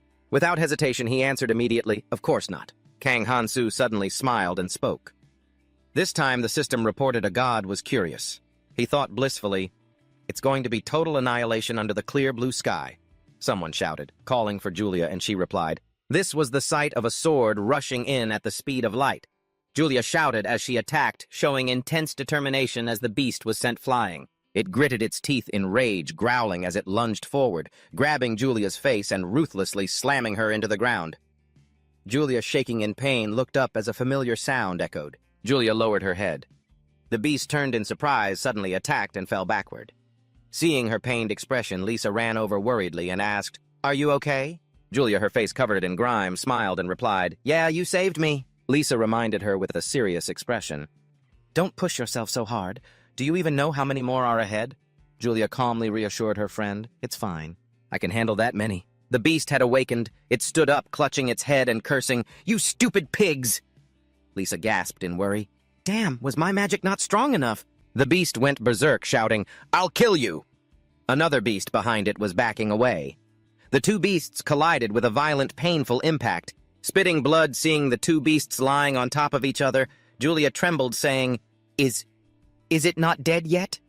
Lisa was stunned by what was happening before her eyes and thought to herself. She stepped forward to pat Julia's shoulder in comfort, continuing to think about how she had met all kinds of people. Daughters of counts, kings, merchants, knights, mercenaries, and even saints. She stared intently at Kang Han-soo and whispered in awe. But none of them stood out like Kang Han-soo, who was calmly slaughtering the orcs accompanied by the image of him and the screen. A notification appeared. Fairy race hero Kang Han-soo is confidently fighting the orc beasts.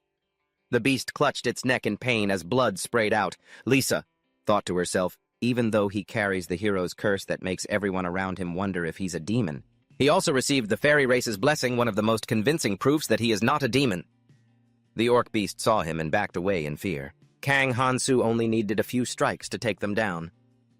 Lisa glanced at Julia and said in confusion, We should try harder too."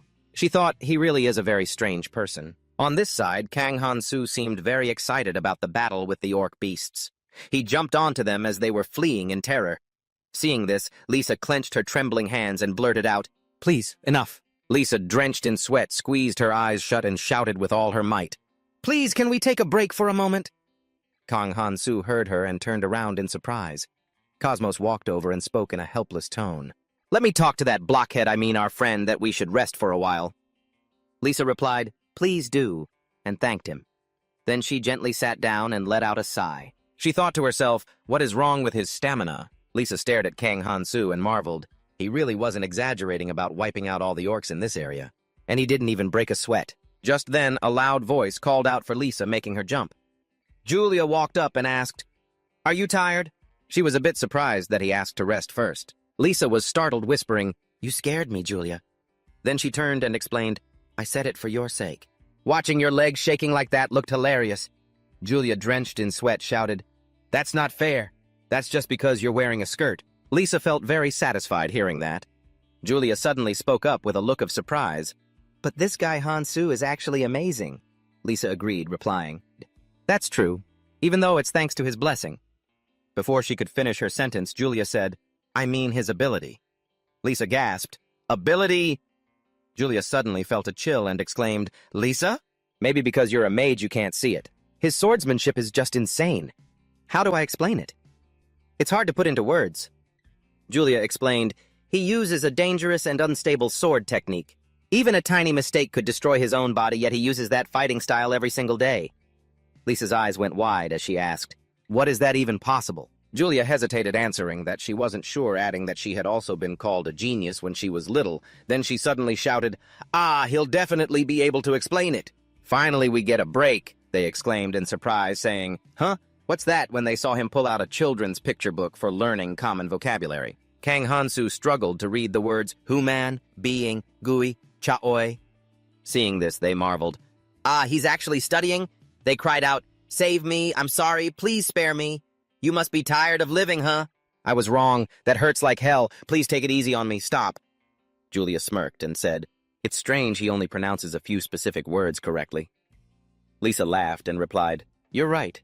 Julia turned, winked, and said, Oh, right, I just hit level 15. Lisa screamed, Seriously? Then she thought to herself, the gap is just getting wider and wider. The screen displayed student information. You will receive a large amount of experience points as a reward every time you successfully complete a semester. All students are at the God tier level. Fairy and it are always hostile toward each other in this system. The higher your level, the easier it is to rank up, and the higher your rank, the much easier it becomes to reach even higher tiers. But if your rank drops, it means you'll lose all those privileges. Julia gazed into the distance with a determined look and said, Lisa, this time I'm aiming for rank B. Lisa was stunned and shrieked, What rank B? What if you push yourself too hard and get hurt? Julia turned, smiled, and replied, Don't worry. If it were just the two of us, it would be tough, but this time it'll be fine. She explained, He may look like he's only focused on hunting, but he's actually very concerned about our safety. Lisa's cheeks flushed red as she stared at Julia, resting her chin in her hands. I thought you said you weren't interested in guys, but you've been observing him so closely. Julia grew shy and quickly shouted to correct her. No, that's not it. Observing the movements of others is essential for a swordsman like me. After practicing for a while, Kang Hansu closed his book and shouted, Ge ga yihoi! Julia and Lisa panicked and replied one after another, Is it time already? Please give it a little more thought. Seeing their reaction, Kang Hansu rested his chin in his hand, deep in thought. After a moment, he shouted, Gay, you guys are healthy, so dihoi! His over-the-top reaction left everyone stunned. Lisa thought to herself, as a mage and a scholar, this guy is both oblivious and impulsive, yet he's also very hard to read. Kang Hansu was saying something with a serious expression. Lisa thought, he really knows how to pique my curiosity. Kang Hansu shouted again, Gai gai ye! They sighed helplessly and yelled back, Yes, yes, we're coming. Yes, yes, we're coming, Lisa thought to herself. But for now, I guess I have to teach him how to pronounce things first.